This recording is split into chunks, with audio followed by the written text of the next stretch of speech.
Take me back to Langley Air Force Base 2012. What exactly did you see? Outside smoking a cigarette on the phone, BSing, and I see a light pop up near the NASA hangar. And the light starts to fly to me across the base, and as it flies to me, a triangle manifests around it. How fast did it move? Between 100 feet off the ground approximately to at minimum 30,000 commercial jet elevation, 2 to 3 seconds. My name is Dylan Borland, a former 1N1 geospatial intelligence specialist for the United States Air Force. So you experienced this, and then what happens next? So I was working at BAE, and somebody who worked for the government, they heard about me talking about the triangle, and they thought I was read into the program because they were. That's when I came into knowledge about a very specific program. I am sure there are crafts that were not made by humanity at this current time and place when we recovered them. Have you ever talked to anybody who seems to have hinted that humans aren't in charge? The ICIG did it. So the intelligence community inspector general told you that humans are not in charge? They extremely hinted at it, yes. Holy shit. Whistleblowers going to the ICIG, if they disclose CIA secrets and Department of Energy secrets, they are not allowed to be prosecuted for espionage, which is a death penalty. How could you ever, say that somebody's committing treason for drawing a hieroglyphic while simultaneously saying that the whole UFO program is fake? A non-human intelligence pyramid power source. I've been read into so much stuff, I don't even know what I was read into. They said I have PTSD for a job that they're claiming I never did. I get hooked up to this polygraph machine, and there's a computer where they're flashing images and air horns. I have to count backwards from 100 by 7. And if I went 100, 93, 86, instead of saying 79, 78, the air horn would go off, and I would have to restart, and they would restart the flashing images. What? Dude. Ignition sequence start. How is this possible? Nothing too unusual about that. Their existence cannot longer be denied.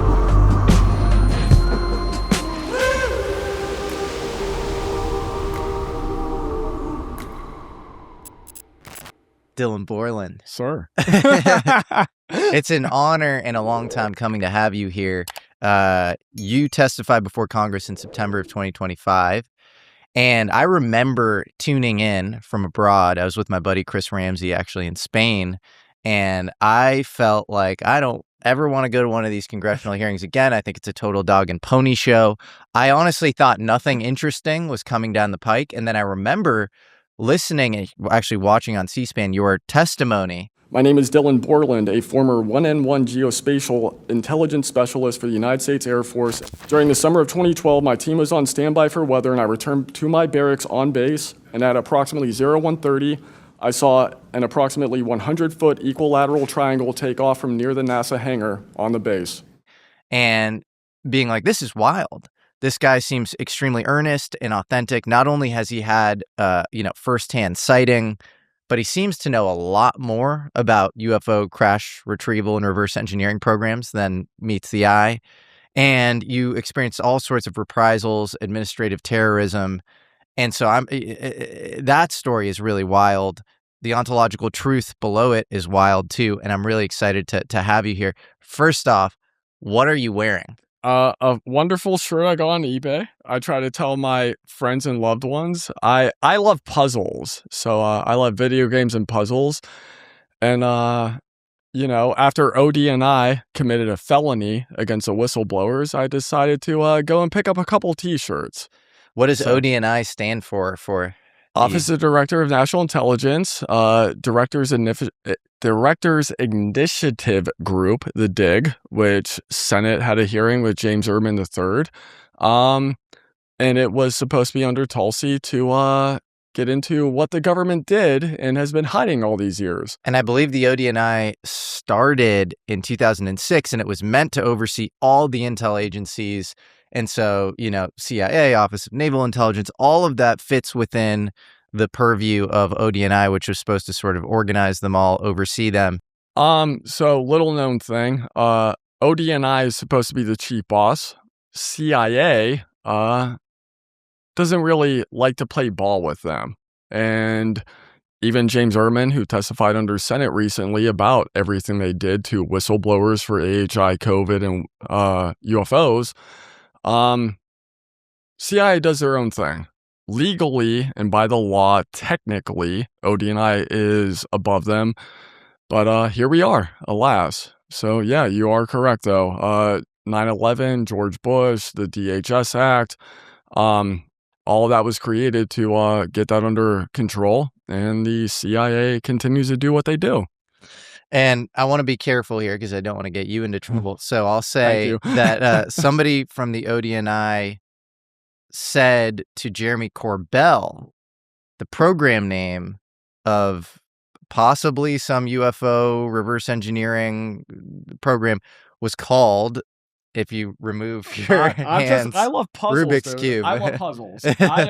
So I'm not saying that anything came from you, but that was their statement to him. I was told by an ODNI agent that Dylan testified to ICIG, the police of the intelligence agencies, that there is a UFO program, and it's called Rubik's Cube. That's what he said. That's what I heard from the ODNI, which they shouldn't be calling me and telling me what was described in a skiff. Am I correct about that? That's what you heard? Per Jeremy and George. Yes. I cannot confirm or deny anything. What I will say is Jeremy and George are sweethearts. I love them. They are incredible friends. I consider them family. They are well informed. If Jeremy and George, as legal reporters in the United States doing their legal job to inform the public, are saying that our country committed crimes disclosing whistleblower testimony to a journalist, take it for what it's worth. They did it. Yeah, I mean, that's a serious accusation to claim that the, most important, at least, structurally intelligence agency is doing that, is a very big and bold 100%. thing. And then you get into real fun stuff, which is why we're here today. For everybody covering this up, how are you going to argue national security when you're disclosing hypothetical classified information to journalists, which would be classified under national security? You can't claim we got to hide this while simultaneously disclosing classified to journalists. Doesn't make sense, in my opinion. No, it makes no sense. As does it not make sense to accuse whistleblowers who you weren't even on the program directly of treason for essentially letting stuff out due to literally a personal experience where, you happen to be on Langley Air Force Base, but you experienced something, and then people assumed you were part of the program, so they told you a bunch of stuff. So you can't go after, somebody like yourself. Well, and now we get into these crazy situations. I mean, for me, Jesse, it goes back to what I've been adamant about, and shout out to Dave and everybody else. We talked about it. Dave is busting his butt. Dave Grush. Mm-hmm. And his arms are tied behind his back, and everybody is just trying to get this done.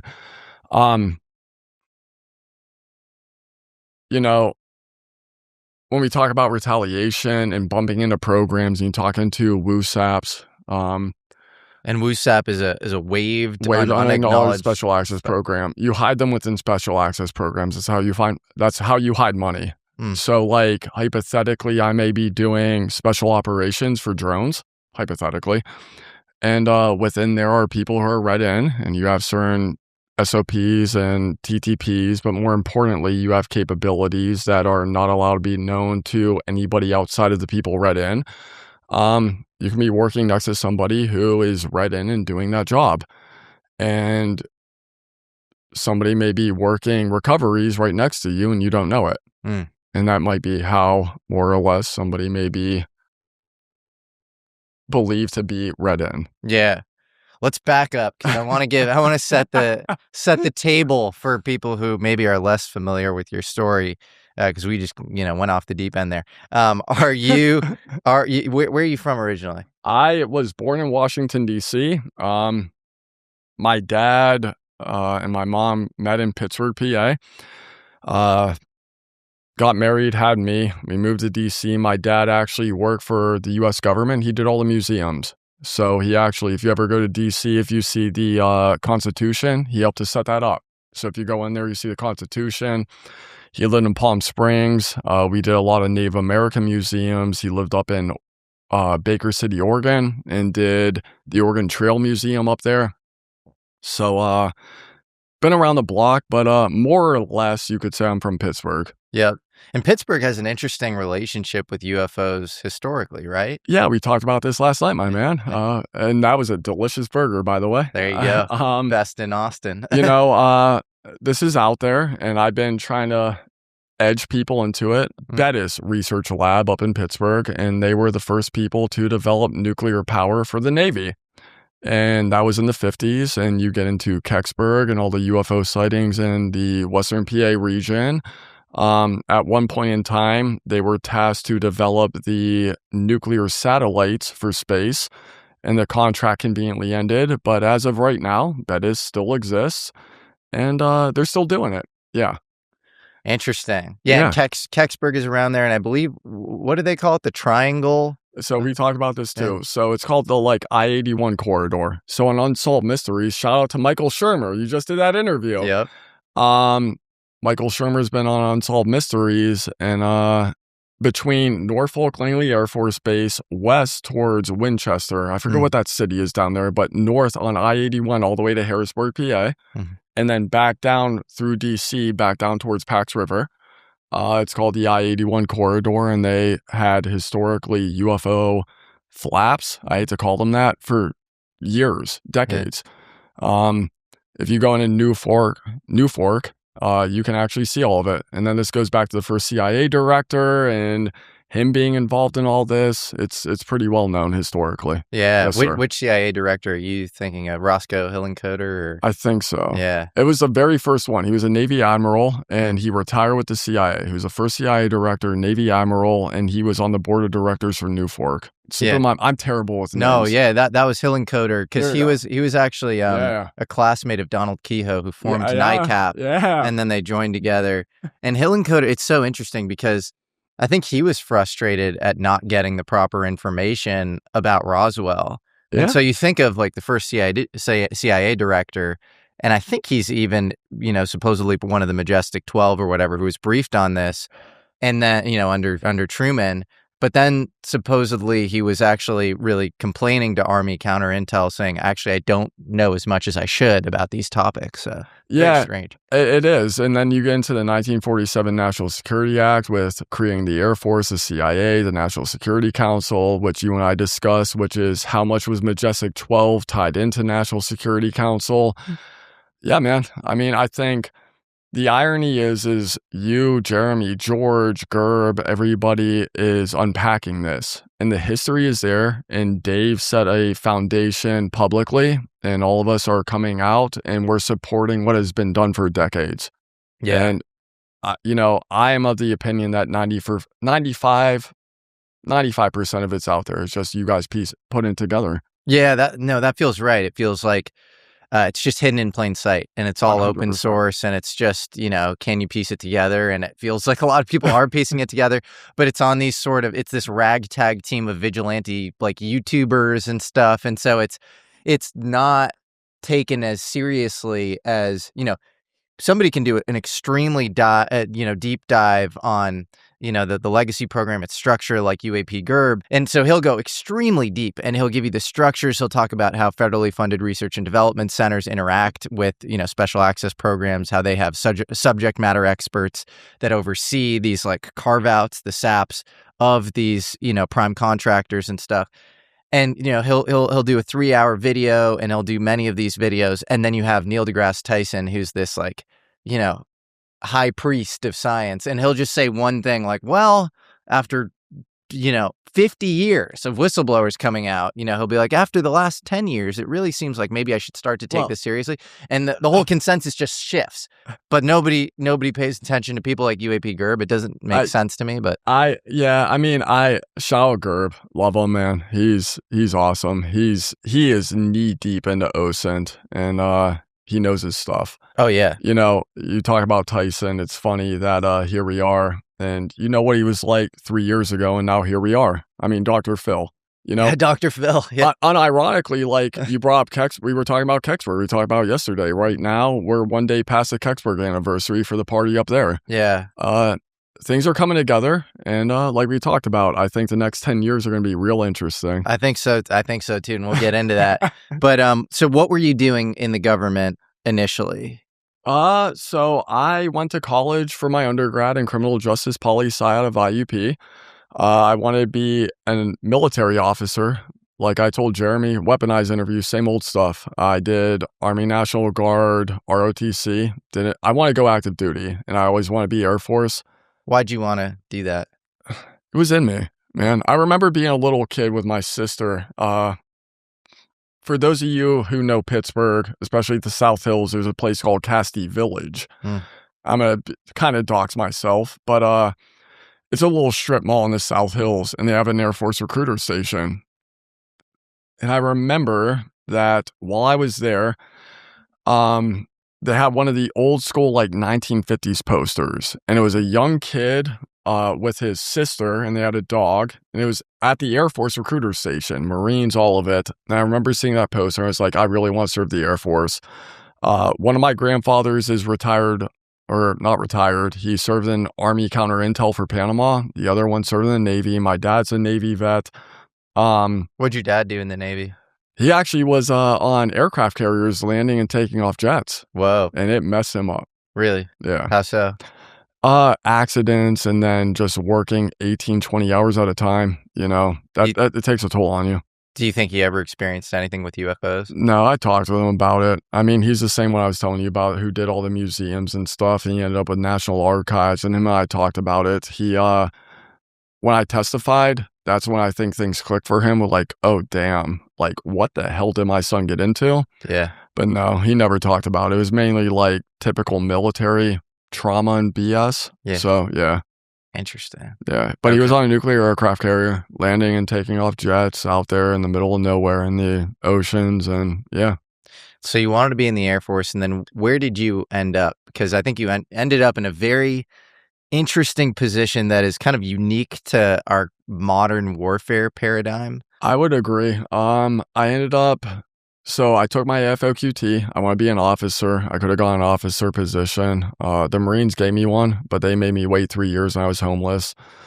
So, you know, my ASVAB, I want to say it was like a 96, a 97, which, not to brag, like that was actually lower. Like I knew high school kids that fucking aced that shit.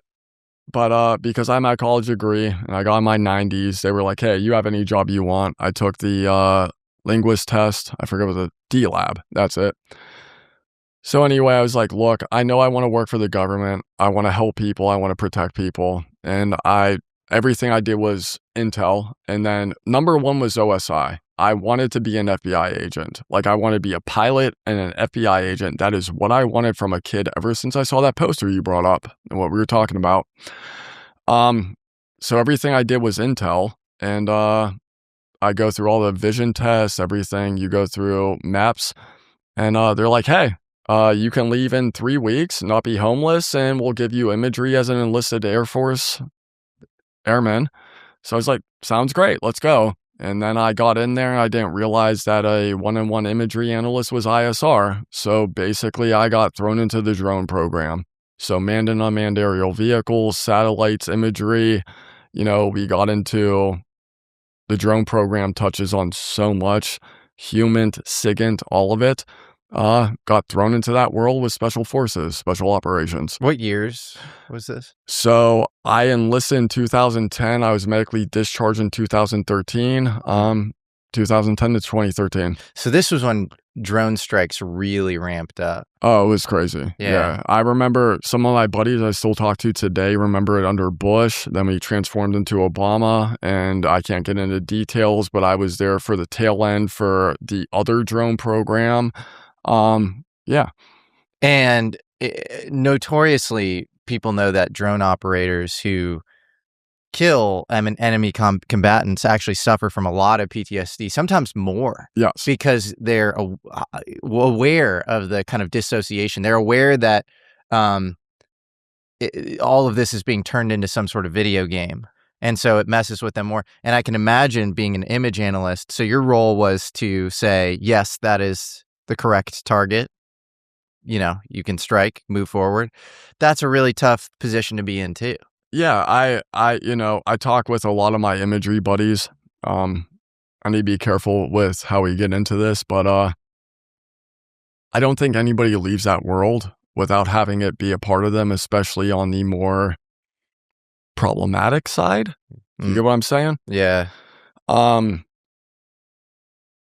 know, I told this story on Weaponized. At one point in time, the drone program was worse for suicide than anybody else in the military. There's actually something crazy about this is, so when I left the Air Force, a couple of my friends were at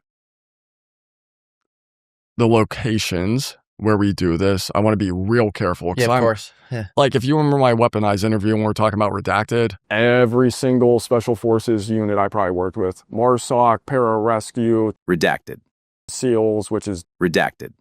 everything that was redacted in there is unit names, public unit names. Like, I'll say it now, DevGru. Everybody knows who DevGru is. I redacted that because I don't want to put the SEALs in that position, straight up, and that's fine now. It is what it is.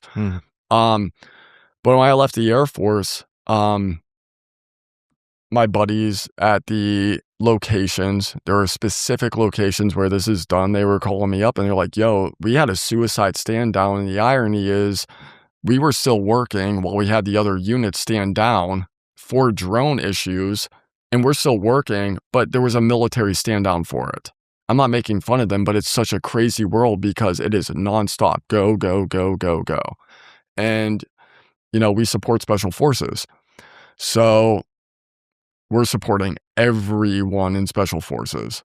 So there is no time down. Yeah. So it's like everybody just kind of takes a breather, but you're always having somebody go at it. And it's wild, man. I feel like it's like a double whammy as far as PTSD goes, because you have the kind of the separation, dissociation, and maybe even like survivor's guilt of like special forces. They're like in there. Yep. They obviously have skin in the game. They could easily get taken out. And so it's like you have this like what seems like this drudgery of this 9 to 5, but you have this asymmetric advantage and you can just take out targets on command. And I can only imagine but you're also in this subordinate position where you're serving your country. You're doing your job. You signed up as a patriotic American to, defend the country and to take out, I'm sure in certain cases, very bad people, terrorists and stuff.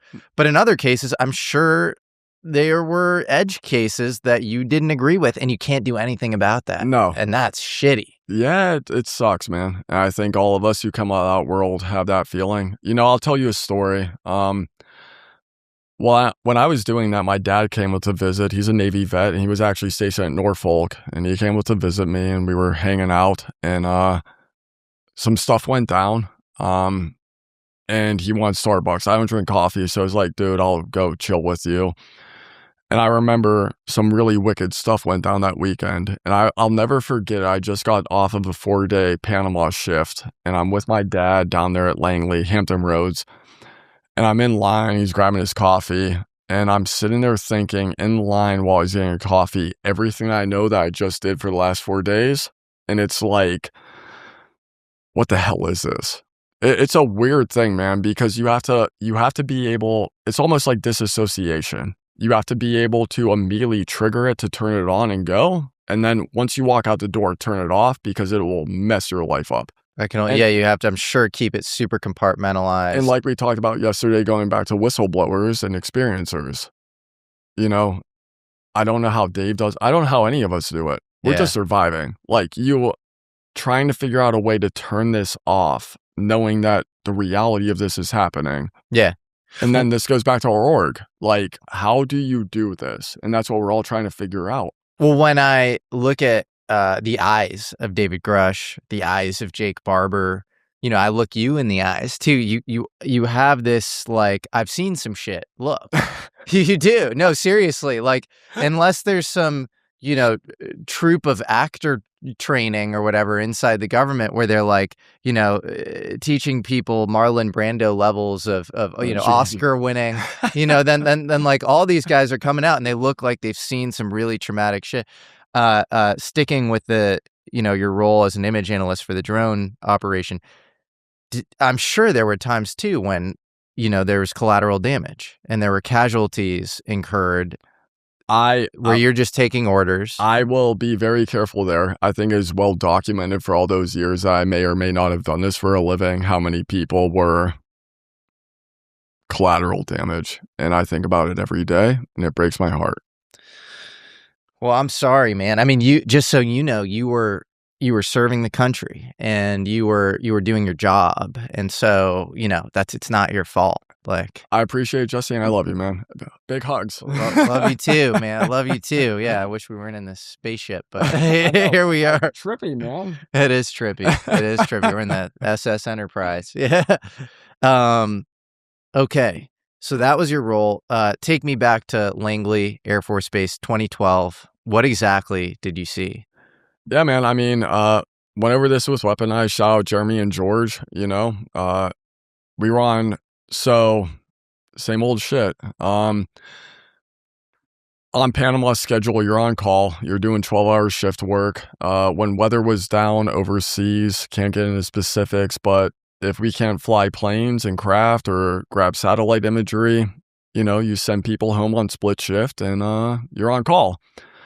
So I live on base and I always said, like, look, man, I don't have a family. I'm living by myself on barracks. Y'all go home to your kids. At least you get a couple hours with them. So 1 o'clock in the morning rolls around, drive across the base from Langley, past the NASA hangar, past the runway, go back to my barracks. I change, usually smoke cigarettes, maybe grab a beer, chill out, play some Borderlands or some Grand Theft Auto, whatever. Go out to the gazebo, and I was smoking a cigarette. I'm on the phone with my buddy. He was a federal officer, 1811 position, FYI. I mean, behind the scenes, this goes back years. Everybody knows all of these things in the world where I testify to, but outside smoking a cigarette on the phone, BSing, and I see a light pop up near the NASA hangar. I think we'll fill in some stuff on the weaponized interview. A lot of the redacted stuff, like I said, was protecting individual units, locations, and things I know that were tested. So I'll say it. The first redaction was about weather balloons. I have seen weather balloons be tested from that NASA hangar. I believe in national security. I love the nation. I believe in protecting the nation and protecting the people who serve and die for it. So I see this light pop up from the NASA hangar, 1:30, 2 a.m., around there. And literally, I thought it was a weather balloon. And I see it pop up, smoking a cigarette on the phone. I'm like, oh, that's wild. Clearly, at this time of night, in the middle of the week, you're testing something fun. Don't think anything of it. Begin walking up. So at night, like, you guys know me at this point. Most people know me. I have a thing where I walk, I pace. I'm like, I gotta be doing something. I've always been that way. So I see this. I start walking up the street to the main street to go walk around the track. And I had an old MP3 player. It had like 12 songs on it.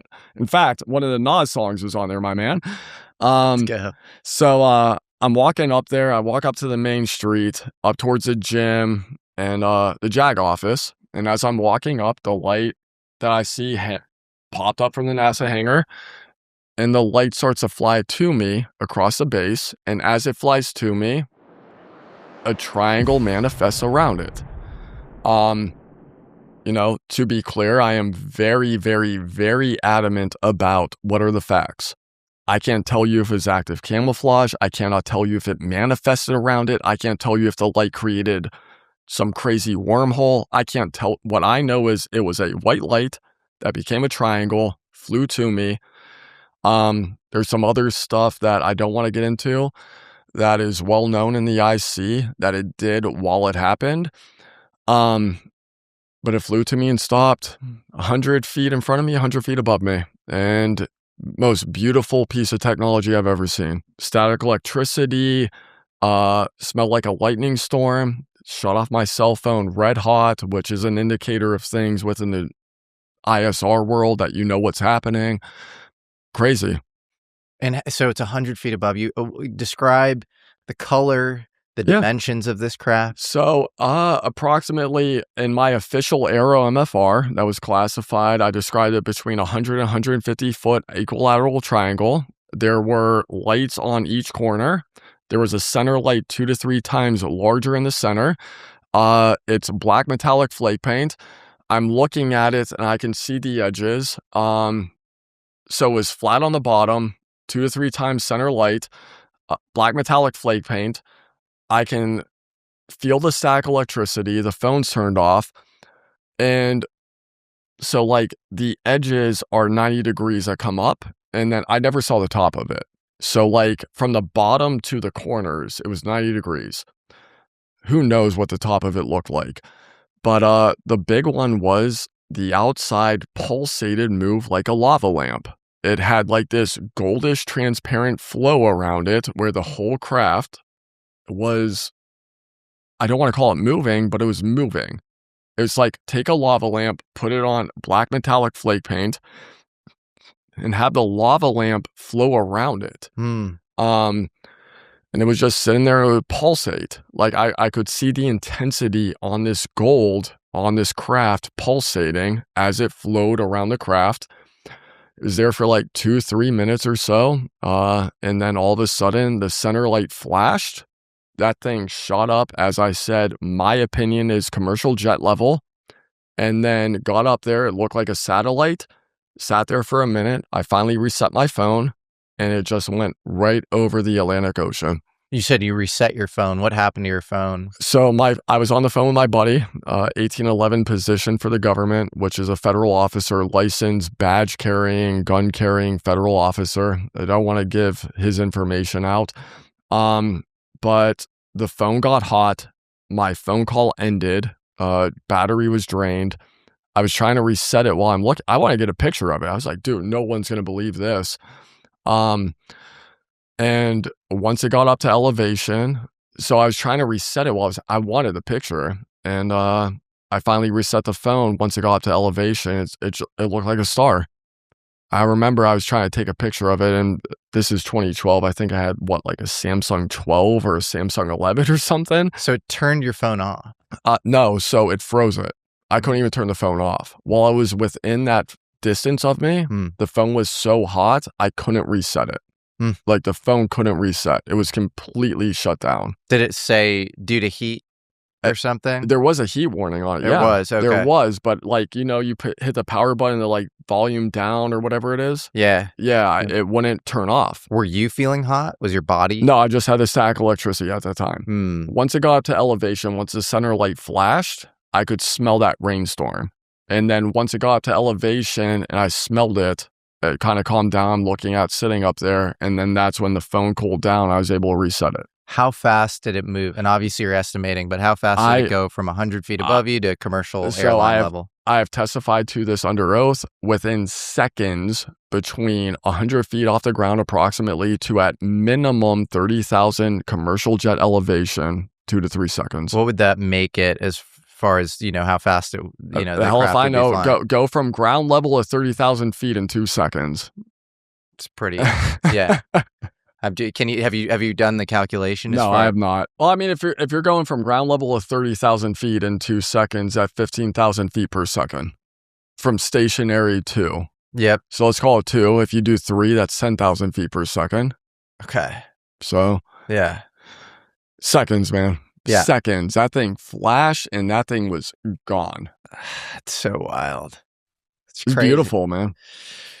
When you saw the light turn into the triangle, did it go, and did the light just like kind of instantly turn into the triangle? Or was the light slowly approaching and you realized that you saw it as a light because it had this sort of, plasma sheath gold lava thing around it? This is where, again, this is why I'm trying to make sense. When Jeremy said Dylan's looking for answers in the interview, that is what I'm looking for. I got a lot of questions I know truths on.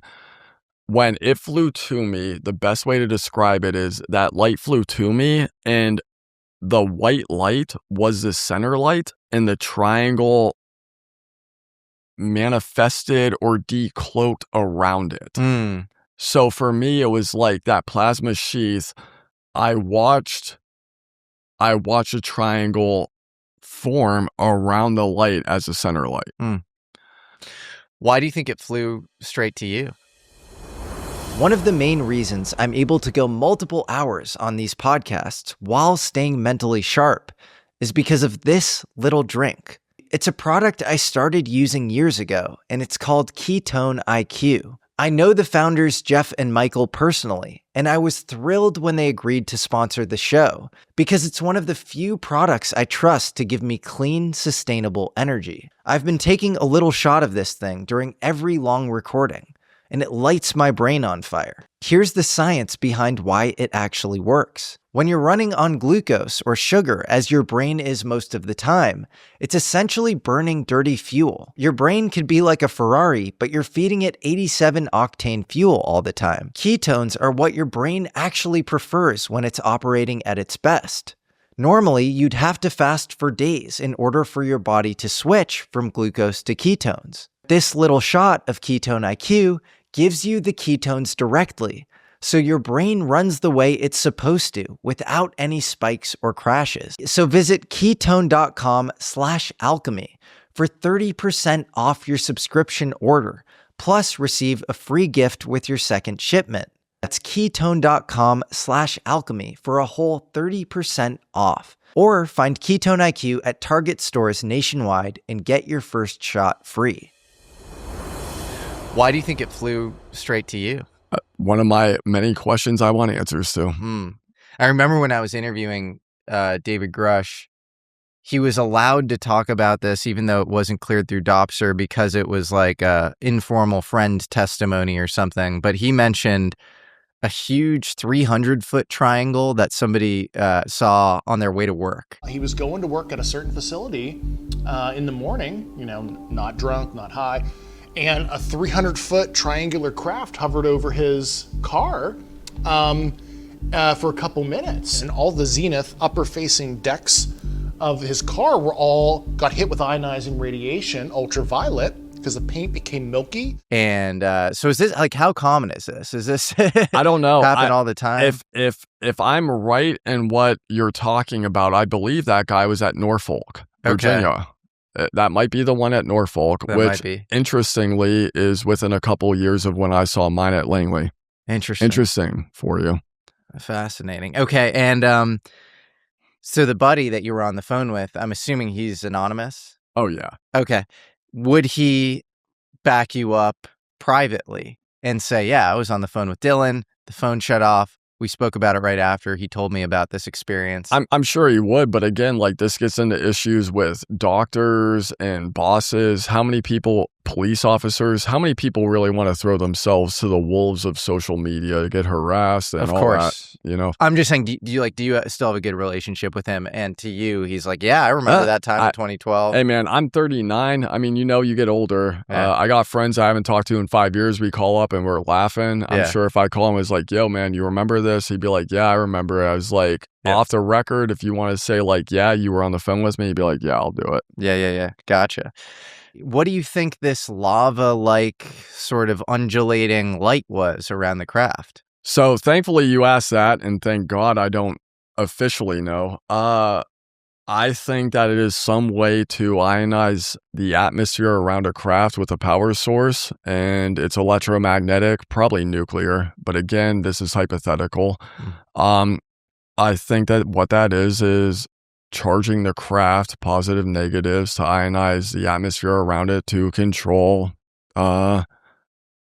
speed, travel, direction. That's my opinion. What's so fascinating is, I think the most vital version of anti-gravity that, the U.S. looked into involves negative and positive electrodes being charged with megavolt range electricity, which would ionize the air around it. A lot of these experiments, which were being conducted by Thomas Townsend Brown, ionized the air around it. And so you end up with these sort of charged particles, basically plasma, and then they recombine with air or O2, you get O3, 3 oxygen molecules. And that's what it's literally what you described. It's this thunderstorm effect. I'm glad you said it because, again, you get into the nitty-gritty. I love you and Gerb and Jeremy and George and everybody studying this. What you just said is more than I know based off of my own testimony. I believe you. I mean, it makes sense to me. I can only understand what I know and what I've witnessed and what I've seen and what I've testified to. Everything you said makes perfect sense to me in my limited understanding from witnessing it and studying it. So that makes sense. And you said the object didn't fly towards a base. It flew over the ocean. And then did it descend down Never into the saw it. ocean? It looked like a satellite. So once I saw it come from the hangar, the white light, it flew to me. The triangle manifested decloaked, insert however it came to be. The light became the triangle. Got up to elevation, stopped, looked like a satellite, and then it went due east out over the ocean, and I lost it as it slowly moved east out over the Atlantic. Do you think it came out of the NASA hangar, this craft? I don't know. I don't, but it could have. I mean, that NASA hangar is huge. It's a big NASA hangar, and being where I live and working with C-17s, you know, I know a big hangar when I see it, but I don't know. Do you think NASA houses exotic reverse engineered UFOs? Well, here's a funny one for you. This is a good question, and this is public knowledge, and I'm sure when this comes, people are going to go dig into this. If you go to Langley Air Force Base and you look at NASA and you look at Google, you can start clicking all the buildings that are tagged. And interestingly enough, a lot of those buildings have people that work there that are tagging like puzzles and hieroglyphs and rocks and formations. But again, maybe it's just people that work there are trolling, but you can look it up on your phone right now. They are tagging puzzles and hieroglyphs. It's like labyrinths, and they're showing pictures of pyramids, and they're showing pictures of hieroglyphs and rock formations. On Google Earth. Yeah, you can pull it up right now. Why would they be doing that? The hell if I know, dude, but they did it because I was laughing when all this stuff went down. Well, I started screenshotting it. This connects with, again, this is ODNI talking to Jeremy Corbell, a journalist. Apparently, I'm not even saying, this is me hearing this in your interview with him. And he said that Rubik's Cube is this program name that freaks them out. So puzzles, that's where my mind goes. And then he also said that you drew pictures for the ODNI, and one of those pictures was a hieroglyph. So you're saying that this area where you saw the UFOs being tagged with all the UFO-related knowledge that you seem to have. What I am saying is that if you go into Google Earth, as of right now while we talk about this, there are people on Google Earth where if you pull it up, or not Google Earth, but you're Google saying Maps, that they work there. Oh, yeah, they work there. If you pull up Google Maps, Yeah. you can see it. You can go and track them down on LinkedIn. See, here's the problem. So it's not random trollers. It's No. literally people who work there are tagging people where that you saw the UFO. With, people, at least on that section of the base, Yeah. are tagging like random labyrinths and random buildings, and they're showing pictures of ancient archaeology and random stuff. And you can go and pull up their record on LinkedIn, and they clearly work there. And there's just a random picture of a labyrinth connected to some random hangar at the NASA facility at Langley. Yeah. That is so crazy. In Langley, people think of Langley as synonymous with CIA. Well, yeah, of course. This is Langley, Virginia? Yeah. Langley, Well, Langley Air Force Base. So, so where is Langley Air Force Base with respect right next to Norfolk. Okay. Like right across the bridge, a tunnel at Norfolk. So is that in Langley, Virginia? Or? Well, see, here's the problem is when people talk Langley, they think CIA. Langley Air Force Base is Langley, Virginia as well. Hampton Roads, Norfolk, that whole area. However, what's interesting is you bring up the NASA angle. The reason why NASA exists there is because back when we had the trip to the moon, that is where we were developing that technology to go to the moon. NASA's development to get up into space and everything, pressurization, was done at Langley Air Force Base, Virginia. Wow. I still can't get over it. We're going to look this up right after this. So there are employees there who are tagging puzzles, labyrinths, it's ancient pictures, archaeology. It's pictures, and it's just random weird stuff of like pyramids, labyrinths, puzzles, and it's just like, oh, click this facility. You know how when you look at Google Maps, you'll see like posts, people had just random pictures of this random stuff there. And then you go and look them up on LinkedIn. It's like, wait, you're a PhD in like electrical engineering? Why are you tagging this and posting this on this facility at NASA Langley? Well, that seems like if that's the level of operational security, involved in the program, they shouldn't be going after you. So you weren't even like, on the program. Well, like that's insane. That's not.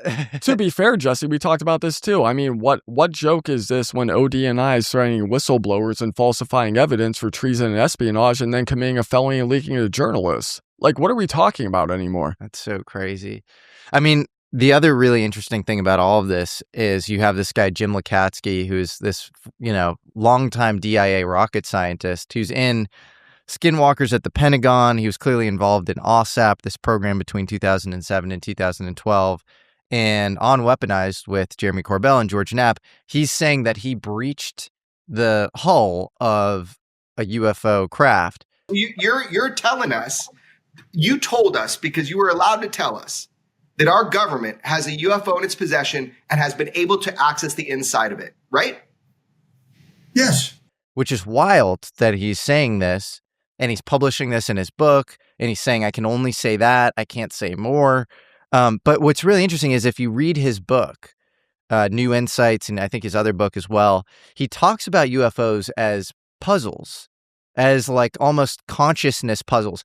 It's as if the byproduct is either ancillary technology that we even have the framework to be able to create. So maybe you end up with fiber optics, but the original use for the thing was like way too complicated for us to ever even, surmise what it was used for. But it's almost like it's meant to fuck with us a little bit. Like we look at this saucer in a hangar and we're like, we have no idea how this could ever be built. And that explains these debates with like Eric Weinstein, Eric Davis, where Eric Davis is like, we don't have physicists on this stuff. There wasn't a real physicist there. Nobody at the PhD level who is either an applied physicist or a theoretical physicist. Because the physics frameworks we have are so, they fall so short. We talked about this last night too. I think Lacatski is probably my favorite old timer. Hate to say it. And I never talked to Jim. I would love to. I send him peace and love. I know he's popped up recently again. Davis did his interview. Lacatski isn't a BSer. If Lacatski said it happened. And hypothetically, I may or may not know some of the stuff he said is true. But like we talked about, one of the things you got to remember is I know for a fact, and most of us do know, which is our government will recruit people who are competent to understand the information and train them to do the job in the way they want them to. Back to physics. And we taught you know where I'm going with this. But yeah, you're absolutely right. But I think you're making a point, which is there wouldn't be physicists on the program. You might want electrical engineers or just generally high IQ competent people because you can retrain them. Yes. With, And then hypothetically, if you understand the physics, then it doesn't matter what the physics is. Now it comes down to a matter of reverse engineering.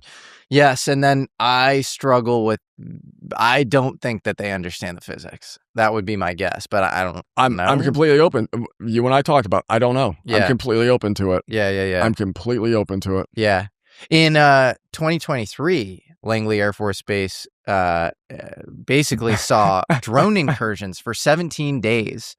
New details are now emerging about mysterious drone activity over U.S. military airspace. Air Force officials confirmed several unmanned drones flew over Langley Air Force Base in Virginia last December. The Pentagon is still not saying what officials think these things really are. Drone incursions. Yeah, drone incursion. Basically, UFOs, 17 consecutive nights, a swarm of unidentified drones infiltrated the restricted airspace over the base. So one of our most sensitive air spaces. And, it was a dozen or more drones were involved in the incursions. It was more than 2 weeks. The official response, the Pentagon publicly confirmed the incursions in October of 2024. And the spokeswoman said, we have no idea what this is. we haven't identified any of these things, and we have no defense against them. There is so much of that story because I know what they were targeting. Again, I was working for DTRA at that point. People forget. So DTRA is the Defense Threat Reduction Agency. It's all WMDs. So counter WMD, nuclear, biological, chemical. And I'm an imagery guy. And do you think DTRA ties in with the UFO legacy? Oh, of course. That goes all the way back to DOE. Mm-hmm. I mean, again, if people go through their history, things become clear. But again, where I was at within DTRA doesn't really have anything to do with it, Yeah, that whole drone incursion thing, there's a lot more to it. There's a lot of imagery there. There's a lot of fun things there that I know exist. But if you think about, I don't even say think, everybody who knows, those drones were really targeting primarily NASA and then a very specific location on Langley Air Force Base. Because you gotta remember, the NASA side of Langley is separate from Langley Air Force Base. They're two separate gates, and there's a fence that guards it, and there's patrols. But were they targeting? Because I believe there were stealth bombers there with possible nukes. Here we go. This is gonna be fun. One to think about. Yeah. So the F-22 is a stealth aircraft. Yes. They were targeting the stealth aircraft. Okay. And they were targeting NASA hangars. And then, to me, the payload would be the more interesting thing if you're a UFO. And this is me saying this. That's you. I'm speculating this because I have data of around, again, 167 plus whistleblowers who are at nuclear sites all over the country coming from this guy, Robert Hastings. And even if you look at Nimitz, it's like a little known secret that tactical nukes are almost always on board, these aircraft carriers. So nuclear is just this ubiquitous connection with UFOs. UFOs always show up around nuclear. They do. Yeah. They do. Okay. All right. Well, we can move on because I'll get you in trouble.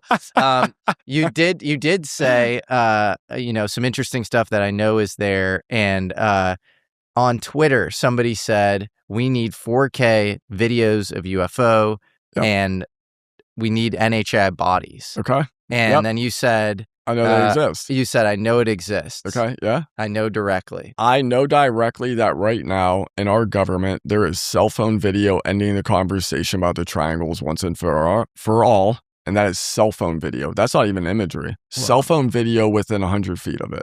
I know it for a fact. And you know that we have high-res imagery of UFOs. 100%. Because, again, I know what I had, and I know what was redacted from me because I wasn't read into the SAPs. As for the bodies, I'm glad you brought this up. I want to be clear. This is where this gets into fun. I am sure these things exist. And during my whistleblower through AARO and the IG and Congress, like I said in Weaponized, when people ask a question, when you understand why they're asking a question after you make a statement, but I believe Dave, I trust Dave. I know what I know what I've been told, I know what I testified to, and I know what came back as was confirmed. I know what AARO and hypothetically the IG have told me directly in SCIFs. It absolutely exists. There's no doubt in my mind. None at all. And you're sure we have craft in hangars all over the country? I don't know about all over the country. I'm sure we have craft. Yeah. I'm sure they exist in a hangar somewhere or underground, wherever they're at, but we have craft. But you know that they're not just these aerial objects that are ephemeral that we don't understand. You know that we have been studying them on the ground in isolated conditions. I'm sure of it. But again, this gets into the fun stuff we were talking about, hypotheses. Yeah. But that's not really a hypothesis. You're extremely I am sure there are crafts that were not made by humanity at this current time and place when we recovered them. That is no doubt. Where they come from, no idea. This is one of the things that people always attack this subject. They want to lump me in with quote unquote aliens and little grays and all that. That's not the truth. I've never said extraterrestrials exist. I've never said we have proof of extraterrestrials. But non-human. We have we have craft that were not made by humanity at the time we recovered them. Major difference. We recovered things that were not made by us. Could be when we found them. Future or ancient humans. Past.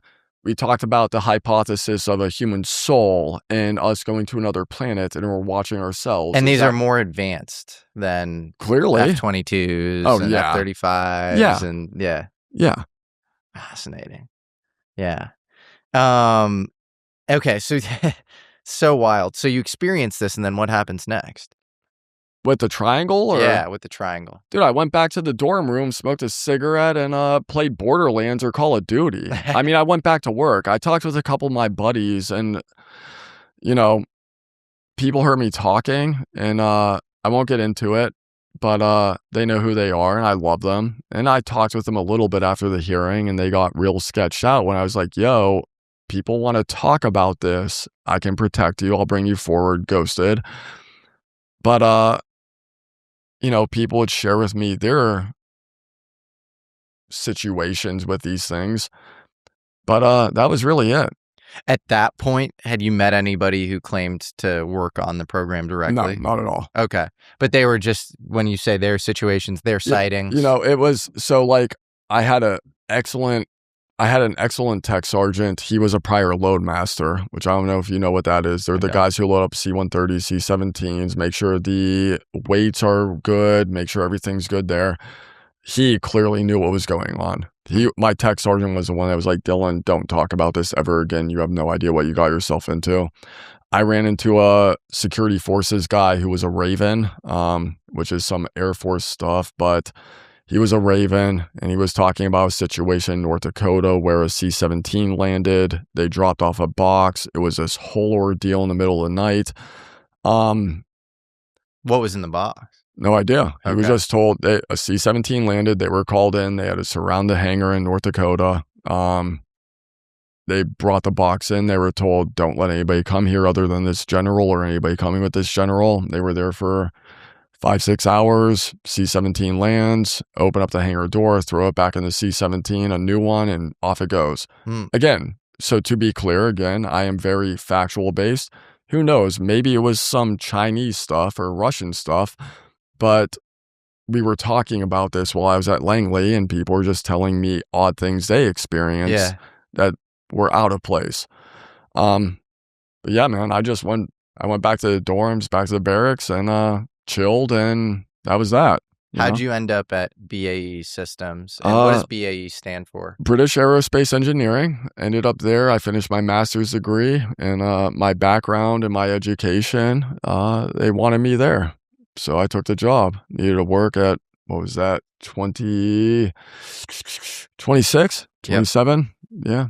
And you've called that kind of multi-agency role.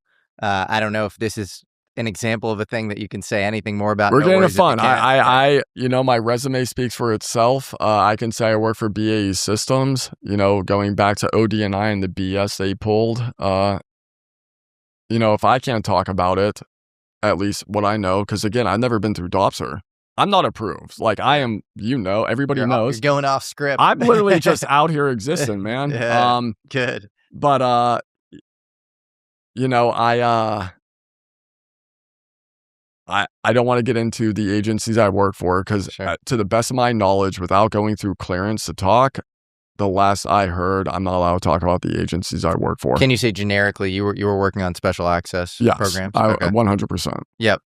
And so you're working in this capacity and you run into other people that you think are on the UFO program directly. Yes. So I was working at BAE, and I was talking about the triangle and other things I was aware of. And somebody who worked for the government in a program knew what BAE was doing to me with my clearance and had heard about what I was doing. I worked with them, and they heard about me talking about the triangle, and they thought I was read into the program because they were. And that's when this began, this whole thing. There were about 2 other people who were absolutely read in. And that's when I came into knowledge about a very specific program. And okay. Interesting. I just looked at your shirt. Yeah, okay.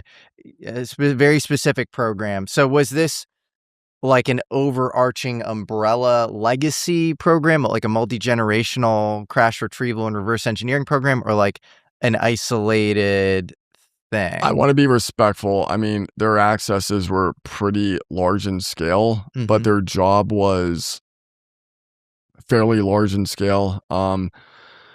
What you got to remember is historically, if you get right into a special access program, usually they allow you the backlog, and they were able to backlog a lot of the historical stuff, and they had found out quite a bit.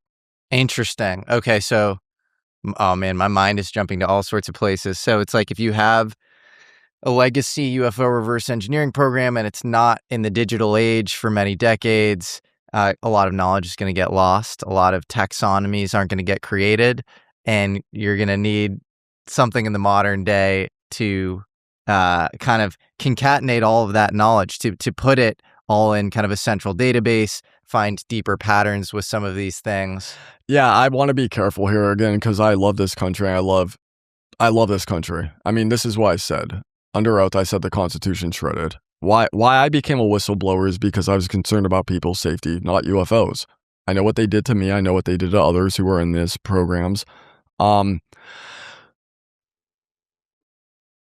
know how the read-ons worked, at least for them and others. I know where they went. I know all of that. But there is at least in their instance, a historical backlog that once they were read in, they went and began to dig into, and that's when those individuals began to get into trouble. Yes.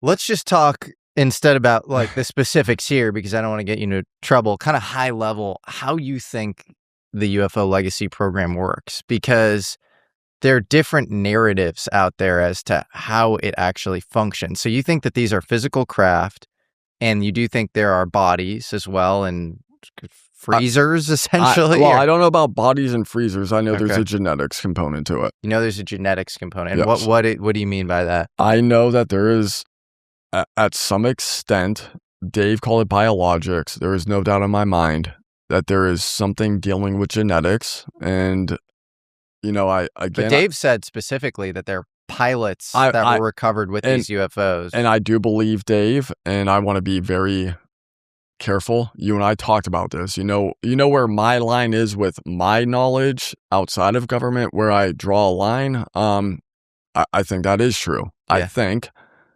personally, I know it's true, but I'll leave it there.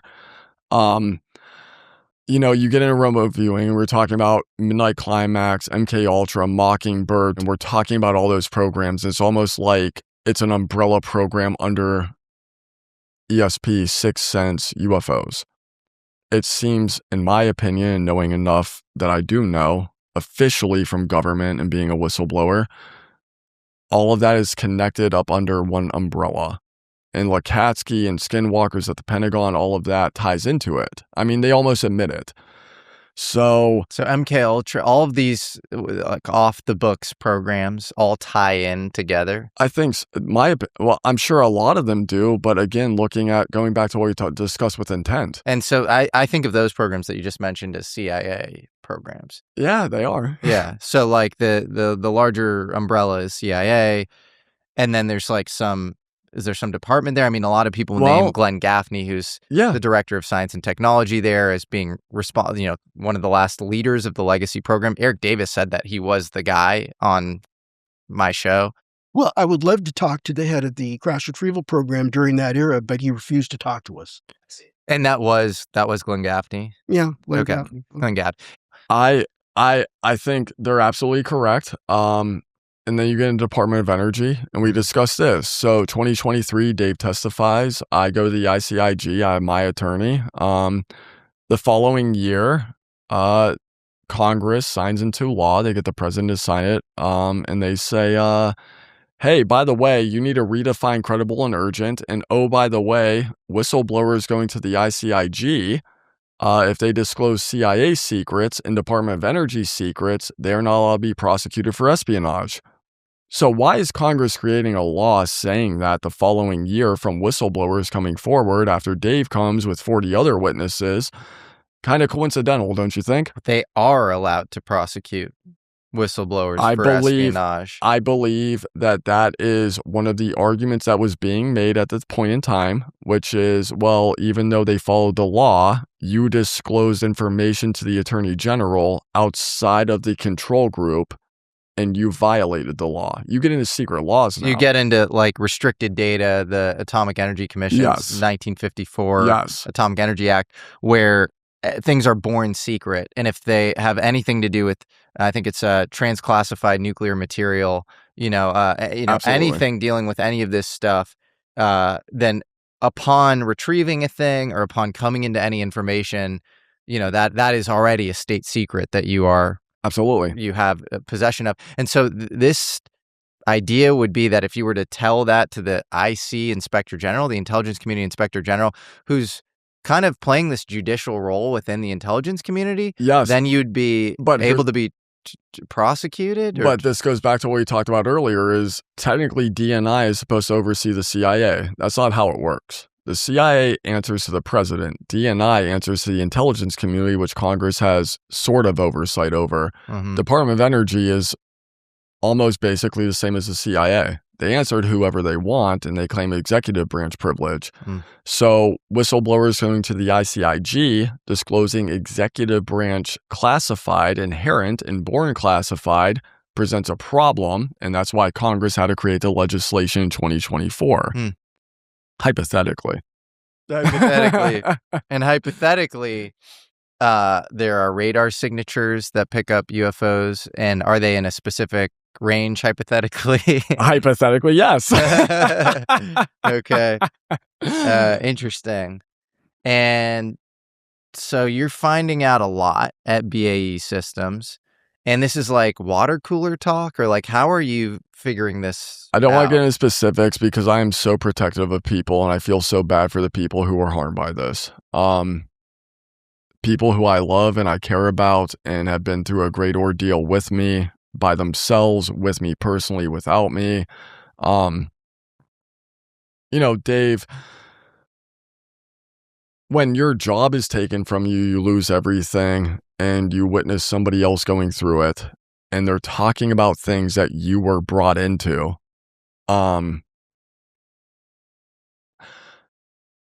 It impacted them in a way. So this goes back to, like I said, my thing was when I heard that people's lives were in danger, that's why I acted. If I had never heard that, I would not be a whistleblower. Like, the UFO subject, all of this is whatever. I know what I went through, and I know what others went through, and I do believe that. This is why Sullivan and Dave and everybody else, Herrera, the threats, all of it, messed me up. That's real. All of this is real. I don't want to call it water cooler talk. It was like trauma bond. Does that make sense? Sure. Yeah. So you're in a situation doing an insane job with insane accesses, with insane knowledge, watching other people get screwed by the government. Yeah. And it's like, who else do you talk to? And this goes back to Vanguard. This goes back to what Matt are trying to figure out. And even the experiencers, we're trying to help each other because we're all lost in the woods, and I don't want to call us outcasts. We can only rely on each other until this gets over the hump, I want to get to Vanguard and ways for people to help and support. Love it. Before that, you and Jeremy talked about a power source with you when it comes to UFOs. Jeremy asked me a question. I didn't talk about it.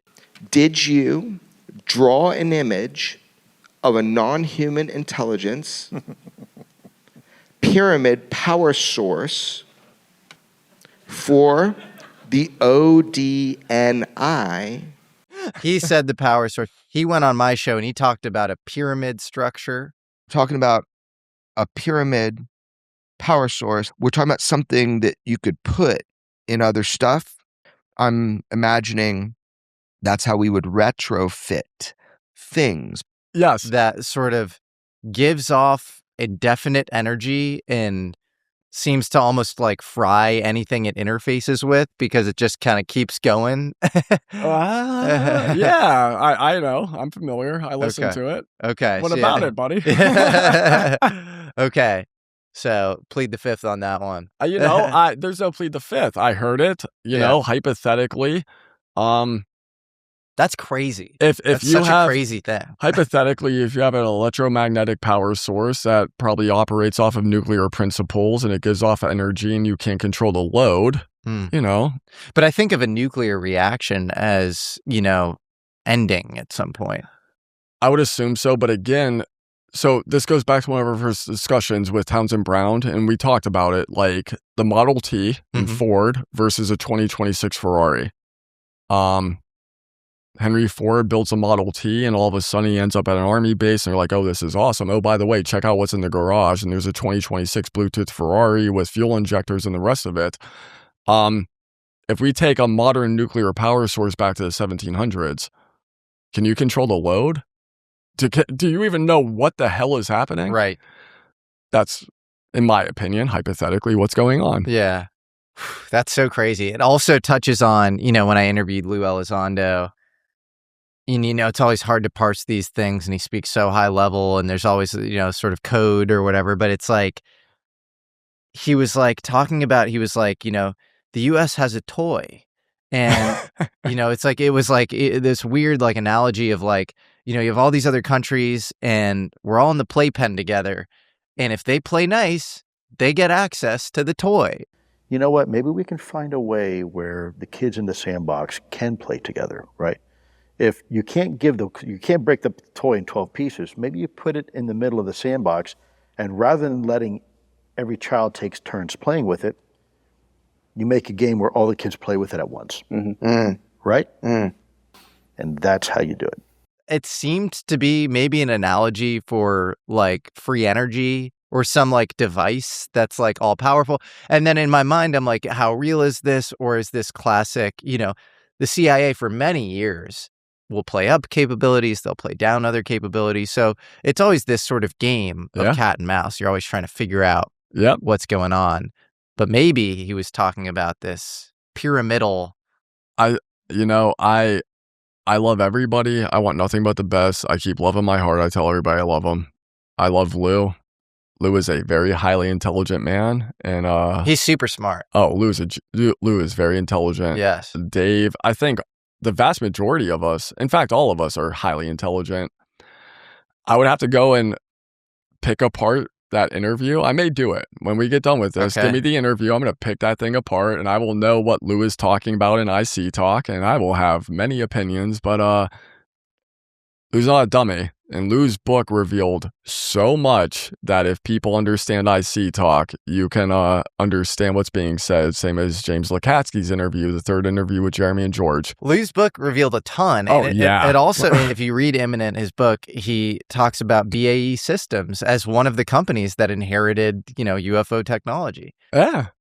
Yeah. He talks about locations. He talks about locations that are very close to things that happened recently. What locations does he talk about? He talks about them. So in his book, well, Jeremy said this, so I'm going to quote Jeremy quoting Lou's book, which was cleared by Dobser, because I'm not going to jail because I'm freeballing it. No. Pax River comes up quite a bit, doesn't it? Yeah, it does. So Pax River is basically has all of the hangars for the most advanced naval aviation. And it would be and I just had Eric Burleson on, congressman from Missouri, and he was like, this looks like a place where you would transfer a UFO. You might even hold a UFO. I was able to actually be on site and see the facility that would have been that facility that they were going to transfer from Lockheed Martin to Bigelow Airspace. And I'll tell you, just being there and seeing it, if you were ever going to do a transfer, it would be logistically the perfect venue to do that. I was in Lou's book. Yeah. Yeah. And then you got to remember too, and then here's the problem is I'm trying to be so safe because I love this country and I love national defense. I don't want to put anybody in danger. Pax River strategically for a defense perspective, if you have a Golden Dome, hypothetically, that's a really important place to have. That's pretty far east. You have access all along the East Coast. So you throw something on Pax, you throw something in South Florida, you throw something up in Maine, you can defend the East Coast. But yeah. Yeah, hypothetically. Hypothetically. And then you also have Salvatore Pais with his Navy patents from 2018 coming out of Pax River. And basically everything that you would need to build a UFO, from room temperature superconductivity to, mass reducing device, this thing that breaks the Schwinger limit. But yeah, he has all these patents that basically like how you would build a UFO. Well, what you gotta love about Pais, and you and I talked about him and other things last night too. I love the fact that we're getting into this right now. But if you go into Google patents, they reference older patents to justify their current ones. And what's interesting is if you get into some triangle patents and some other things, you start to track down power sources and gravity control. You end up back in the 50s with the Air Force and NASA, and they're referencing things that are like, So, like what from the 50s? It's been like 2 years since I read it. Yeah. But they're talking about like gravity and there was the temperatures and all of it. It was the golden age of relativity then was what it was called. And even you had Bryce DeWitt was writing about, superconductivity and these rotating superconductors that would maybe create gravitational perturbations. He was writing about this in the 50s. You also had Stanley Desser and Richard Arnowit from Princeton writing about gravitons. And that connects with Ning Li's work in the early 2000s because she had this graviton model where you had AC superconductors rotating super quickly, creating weight reduction for anything above it. And, it was this gravitational shielding mechanism. And if you read James Lacatski's book, he talks about ceramic superconductors, which are very similar to, what Ning Li was talking about. So FYI, thank you for sharing that because I listen to you and Gerb and I pay attention. I always learn some new stuff about people and science when I listen to you, and Gerb always throws some acronym. I'm like, oh, what is that? And then I find my rabbit hole down. I'm like, oh, I know about that. So thank you for sharing that. But, you get into a really weird place with Pais and, well, how much of that is a cover and how much of that is true? Yeah, it's very unclear. And there are when I run those patents by conventional physicists, they usually say this is extremely intriguing, but there are like checkmate in one ways to, debunk this stuff. It doesn't really make any sense on the face of it. So there's either something deeper going on and he has something vital he's not, saying, or it's, deflecting or trying to throw people off the trail. It's unclear. Yeah. And there was a place where I got to in my interview with him where he was like, Jesse, go no further or whatever. And we were talking about the fifth dimension where electromagnetism might connect with gravity. Let's get a little as you hit the Schwinger limit, break space-time.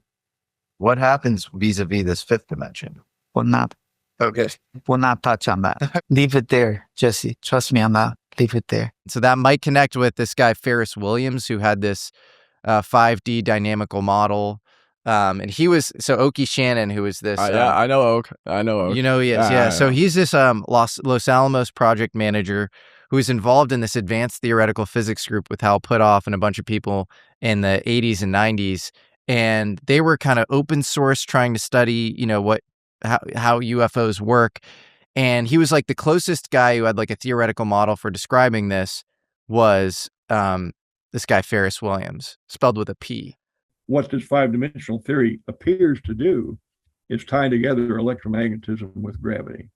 And if you can do that, if you can take advantage of his expanded Maxwell equations, then maybe you can build an anti-gravity device. Yeah, we're going to have fun with this one. So I'm going to tiptoe this. So I had told you that in 2024, I had a large database saved of documents, briefings, private messages on classified on JWIX.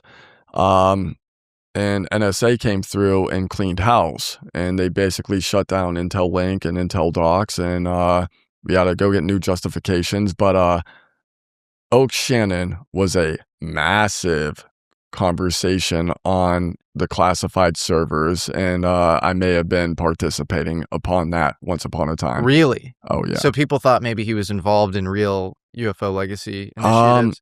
I think people, well, this gets into the fun with ATIP, OSAP, UAP Task Force, and the theory that a lot of that was red teaming the legacy program, and figuring out, okay, because these groups are so selective that I don't want to call it brain drain. It's very groupthink.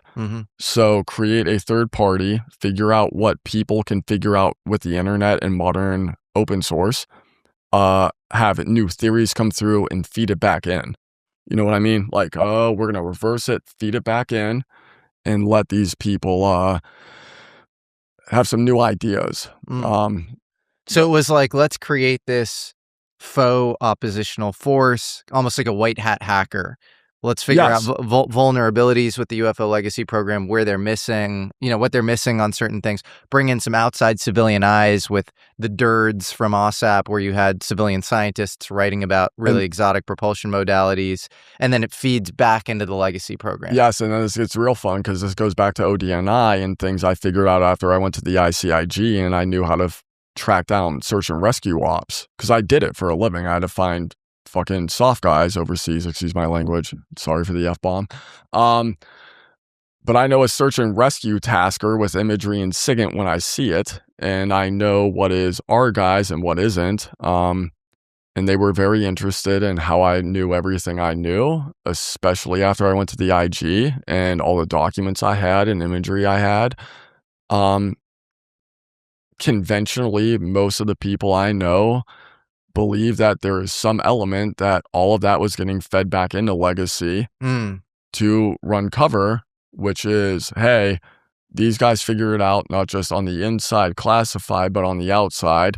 Here's what they're seeing, feed it back in to adjust appropriately. Well, I look at the modern, AARO director, and it's a former NSA guy. And so I think about what maybe a cynical version of a modern push for disclosure would be. And it would be like, let's get limited disclosure. We'll increase the surface area of this stuff.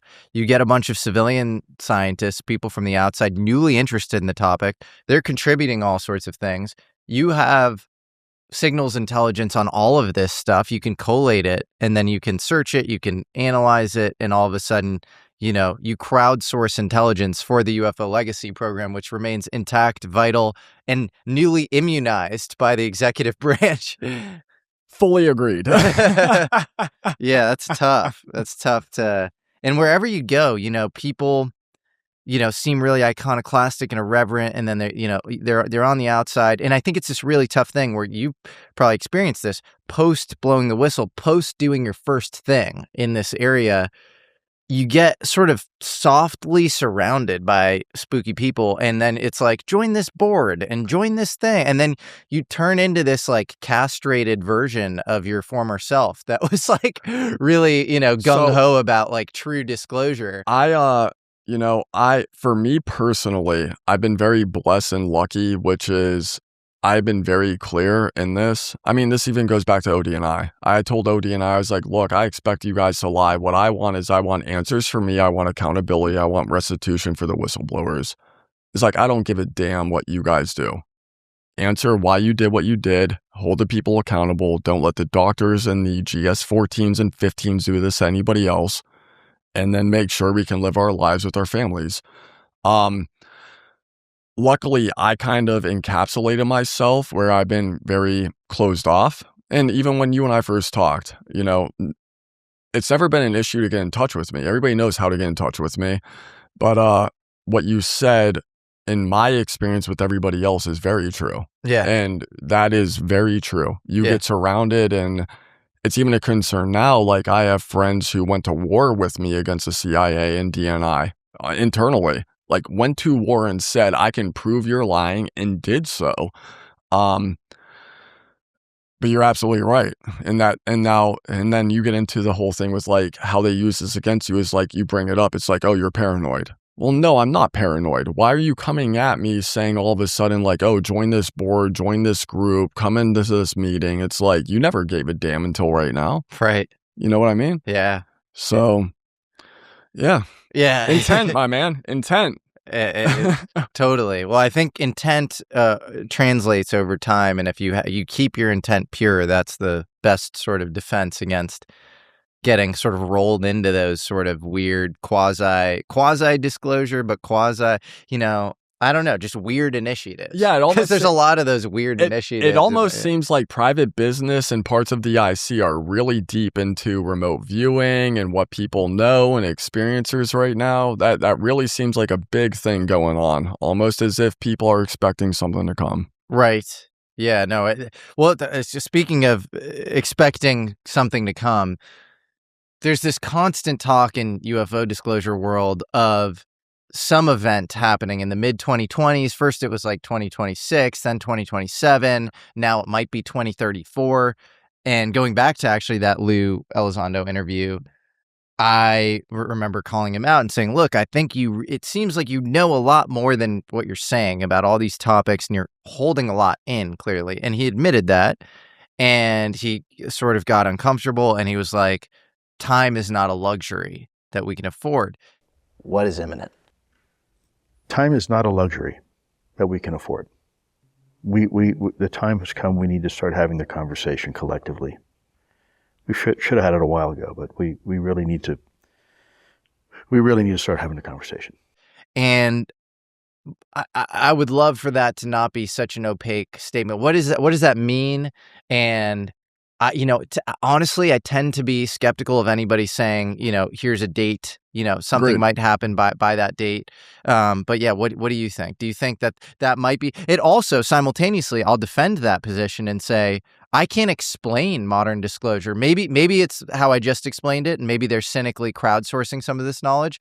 But I can't explain it otherwise, because they've created monsters in the form of people like UAP Gerb and other people who are just open source researchers that they didn't anticipate. You're opening the whole Pandora's box of everything we discussed. So I am very fact-based, which is I am looking what is provable, what I know is true behind closed doors, what is classified. It's why I keep telling people, Dave, Matt, myself, Lou, Stratton, Herrera, listen, Barber, doesn't matter. If you went forward, put your name to paper and said, this is true, execute me. If it's not true, it's not up to us to go and commit felonies to disclose the classified to the public. The public should be asking the government to say, yo, did they lie? As of right now, as far as I'm aware, not a single entity in the government has said any of us have lied. But the future and a future date and time is a luxury. So I've tiptoed around this a lot, and you and I talked about this. I think you know where I'm going with this, which is I think my best guess, I don't know for sure, this is my best guess. I think something happened in the mid-2000s that changed the game. I think something showed up that we were not tracking. Maybe China had a breakthrough, maybe Russia had a breakthrough, maybe a third party made a breakthrough. Maybe something came here that we just didn't know. I think that based off of the way the government, the military views things, knowing they're tracking aircraft carriers, nuclear sites, and it's not just the US, it's everybody. Like, this is a global issue. I think that it's not hard, especially knowing the way the IC works and knowing their capabilities and what they have on their end, to assess based off of the classified, especially in the special access programs. We're seeing an increase. We're seeing these locations. Something is happening. And what upsets me is I'm not a threat narrative guy. And we talked about this too. I hate to say it, but I'm going to go there. People talk about Bluebeam and the hypothetical false flag narrative. I don't think that's going to happen, but of course I have a concern with it because I know this subject is true. I know these craft exist. I know this is happening. I know what they did to me. In the last year, they falsified evidence for me to go and get a death penalty for treason. They threw espionage against everybody else. Dave is talking about him getting hit with espionage, and they did that blatantly. Like, they called up journalists and were like, yo, we're falsifying evidence. We're going to throw this dude in jail and throw these other guys in there. I'm not saying it's going to happen. My issue is I am searching for the truth like everybody else. I happen to know some truths. I'm trying to figure out like you are. And you and the rest of the people that watch this and the experiencers, all of us need to rely on each other and hold the government accountable. However, back to the future date. Lou is a very smart man. Lou is a very capable man, and other people are very intelligent and capable. And I think the general consensus is, overall, at some point, there will be a tipping point no matter what. No idea the date, no idea what it is. The general consensus is you cannot keep this a secret. And I don't know when that snaps. The other thing that it seems like ODNI and AARO maybe tried to use against you was this hieroglyphic thing that may or may not have been drawn that Jeremy again discussed. And hieroglyphics are a thing that show up on a lot of historical, UFO crashes. So like you have Lonnie Zamora in 64, you have, Roswell in 47, of course. You have a lot of these rumors that, hieroglyphics are on the crash. I think Kecksburg in 65 also there were hieroglyphics as well. Yeah. Well, here we go. Again, back to the way my brain works. So indigenous Americans, hypothetically before Europeans came over and we became the society, if I took a Chinese or Japanese and Asian letter, that's a hieroglyph, and I gave it to a Native American, they would see it as a hieroglyph. Now, that doesn't mean it's extraterrestrial. It doesn't mean it's not human. It just means we don't understand it at the time it's happening. Is there anything about this hypothetical hieroglyph that might hypothetically lead us to believe that this is non-human in origin and not just some ancient tradition?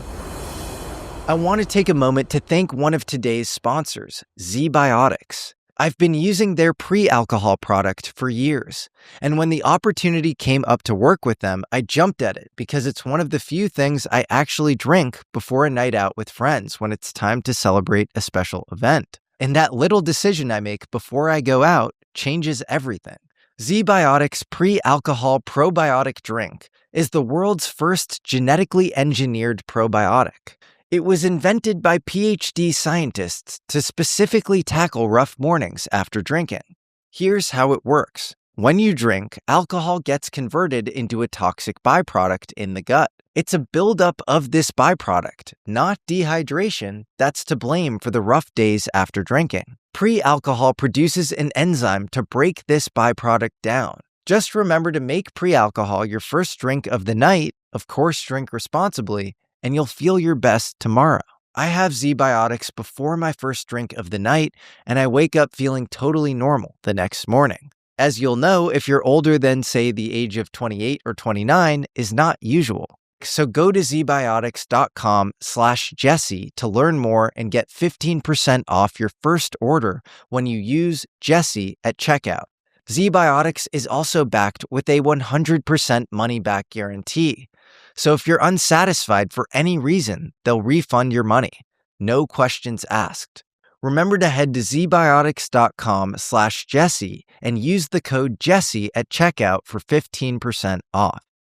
As you know, we have a new starship. Of course, we have a healthcare center on board. Ask what my new favorite product in it is? iRestore's Illumina face mask. This mask is like a med bed for your face. It's lightweight, super convenient, cordless, and runs red, blue, and infrared light therapy all at once. The same type of technology NASA studied for skin healing in space. It's safe for your eyes too, so you don't have to sit there like a statue. You can live your life. I've definitely had a few late nights reading about magnetic pole shifts, but with this mask, I look like I actually slept. Did I? That's debatable. It's warm, wireless, convenient, and makes your skin feel super soft. And iRestore is kicking off their summer savings with some very big discounts. Right now, you can get the Elite plus Illumina face mask bundle at an exclusive deal when you use code Jesse at iRestore.com. That's Jesse, Jesse, at iRestore.com. Please support our show and tell them we sent you. Is there anything about this hypothetical hieroglyph that might hypothetically lead us to believe that this is non-human in origin and not just some ancient tradition? Oh man, you're really putting me on the spot, Jesse. You don't have to answer. I plead the fifth. Okay. Fair enough. Fair enough. Yeah. And so okay, BAE also has a really interesting history. There's a guy named Dr. Ron Evans there who talked about something called Project Greenglow. And he actually wrote a book about this. I'm familiar. So this is public. So this is all new for me. Yeah, it's really wild. He's this British dude. And he talked about how they studied anti-gravity for like 10 years. And it was this big project. And maybe this is a cover, maybe this isn't. But he said that they, figured out some interesting frameworks, but they kind of debunked everything. So yeah, I don't necessarily buy that. I mean, this goes back into America, and you notice Five Eyes been pretty quiet. Japan's popping off almost as if Japan's seeing stuff recently in the last 5 years or so. I interviewed their former defense minister, and he's pretty woke on UFOs. Good. He should be, because I may or may not hypothetically know. But people know something about Japan, or hypothetically? Yeah, hypothetically. Okay. But you talk about BAE, people forget. Everybody wants to talk about Lockheed Skunk Works. BAE has Falcon Works. That is BAE's version of Skunk Works. And BAE has joint ventures with Lockheed, with Skunk Works, on material sciences, on engineering, on engines, on all of it. And Commander David Fravor, who was in the Nimitz incident, he works at BAE, I believe. I am not aware of that. I believe you. For me, I don't want to blow up anybody's spot if that's true, but yeah. Well, if I had experienced what he experienced in 2004, you know what I would do? I'd be like, I want to figure out how this stuff works. I don't blame him. I'm searching my own answers. As Jeremy said, Dylan's out here looking for answers. He's probably never going to get them. I know. Yeah. It's a crazy topic. Okay, so you find out all of this stuff through people that, how much do you trust these people at BAE who you're having conversations with? I trust them 100%. And then this is where this gets really problematic. You're sure they weren't feeding you? I'm positive, because the problem is when I became a whistleblower, went to AARO and the IG, they confirmed it was true. And how did they confirm that it was true? Because they wrote my memorandum for record. It's called an MFR. And what my triangle sighting was listed as unclassified. Everything else they immediately threw into a special access program. And this goes back to Tim Phillips' interview with Chris Sharp, which again, we all know it, but I'm going to cite what is publicly available. Tim Phillips himself said triangles are real. They want to know where they're coming from. And we can get into reverse engineering and hypothetically our own programs that have been successful to some extent, per James Lacatski saying, yeah, we were semi-successful. But explain who Tim Phillips is. Tim Phillips was basically the director who took over after homeboy Kirkpatrick over there at AARO. Okay. And Tim Phillips acknowledged, yes, Dylan drew 2 drawings, and yes, AARO was told what to classify because of a security classification guide. I would love for that security classification guide to be released publicly on why they hypothetically classified drawings that I can't talk about. This is per Jeremy, per ODNI, committing a felony against people. But AARO indirectly acknowledged to me that this stuff was real on that side of the house. What you got to remember is after I became a whistleblower in 23, I knew where to look already, and I began ripping data legally. I want to be clear there. Legally ripping everything as a CWMD expert, because these are considered a weapon of mass destruction, and I took it upon myself to serve the nation. And what's the C stand for in CW? Counter weapons of mass destruction. So you had access to all this stuff. I had access to what I needed to outside of SAP. So when I was at DTRA, I wasn't SAP red, I was ACCM red. Yeah. So basically, this is wild. So you get told some stuff by people you really trust. And then in 2023, you start to systematically corroborate all these things that they're telling you with accesses that you have. Yes. So you're literally looking into databases, government databases on UFO legacy crash retrieval programs? I don't want to say UFO legacy crash retrieval programs. I'm looking into databases and I know where to look and what the signatures are, so I can deconstruct legacy doing taskers. And then I can begin to pull reports and briefings from AARO and reports about baiting craft and how to take them down, which matches things I may or may not have testified to prior that happened in the past. Can I take a best guess as to you can do what you want, man. I'm gonna sit here and do my best to not pull an organ and be like, oh god, so go for it. I mean, my best guess, and this is again based on open source information in, again, Lou's book and other things, baiting UFOs with nuclear material and then taking them down with directed energy and high powered radar. That's a hell of a statement, Jesse. I think you're a very intelligent young man, sir. Well, it almost feels like you kind of ubiquitously known at this point. That's really wild. So you're looking at, wow. Okay. Well, imagine that that was all turned over to ODNI too. So what is happening right now? Why don't they do anything about any of this stuff? I think my best guess is that they really don't want the crime aspect. I think that if we're going to get disclosure, it's going to be we can confirm we're not alone, give immunity to the past, and try their best to cover up all the BS that happened. Well, you must be of a split mind because you're probably aware that they are going to shovel all sorts of actually very unsavory things into that's my quote unquote UFO legacy programs, including maybe, MK Ultra mind control. I fully, yes. Iran Contra style stuff. Absolutely. No habeas corpus hits done on people, all sorts of shit. But simultaneously, you are one of the people that they are unfairly going after because you weren't implicated in any legacy efforts at all. So you must be of a split mind where you're like, I want to be off the hook and to be able to speak freely and not in all these kind of crazy hypotheticals. But you also want people to be held accountable. Well, I do. And again, this is where this gets crazy is like, look, I want the best for everybody. I love these people. I get it. If you're a young woman or man in your 30s trying to have a family and you're making 120 grand in DC and your life revolves around clearances and doing jobs, you will never have that money. You'll never have a comparable job on the outside. I get it.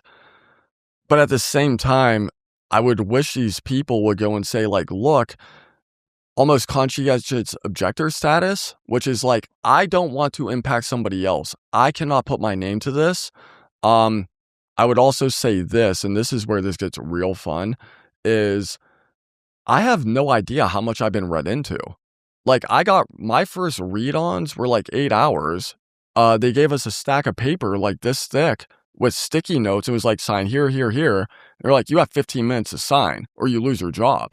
To this day, I've been read into so much stuff. I don't even know what I was read into. Right. So that's tricky, man. So you're probably, there are just landmines everywhere.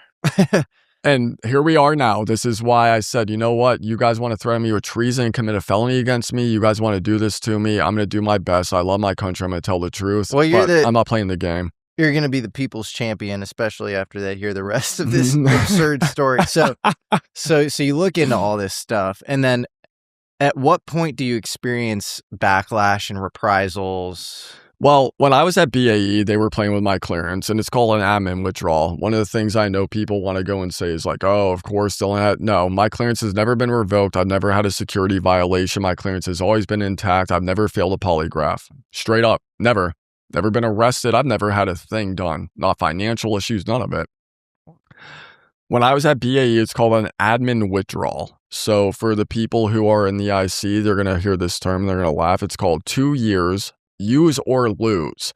And what that means is that if you leave the IC, if you don't use your clearance within 2 years, your clearance goes into admin withdrawal. There is a way, and I know this because of my company. I worked for at DITRA for 6 years. Awesome company, loved it, never had an issue. Great bosses for my company, great bosses for DITRA, great contract lead bosses, love them. I would shout them out, but I'm very careful about people I know. So a way to get around this is what you do is OPM in the government in CIA, what you do is you put in a request for an updated SF-86. And the way you do this What's an SF-86? That is your security background investigation. So you have to give over your financials, everyone you know, fill out all your forms, who you're married to, who you talk to, anybody overseas, which a lot of people in this space have violated who are currently working for government, and I'll leave it there. But what you do is you put that in, and then you submit it to the security manager. But here's how you get around, and this is how you destroy a security clearance. You submit it to the old SSO. And the reason why you do it is if you're not working for the company or the agency at the time you request it, you have 30 days to fill it out. If you don't fill it out within 30 days, your security clearance is administratively withdrawn. And this just happened to me in Contact in the Desert. I was using my security clearance last June. So my security clearance technically is supposed to be good. Right now is undefined. Somebody put in a request to my former company for an updated SF-86, and because I don't work for them, that company does not owe it to me for me to fill it out, and now I'm in a status of undefined.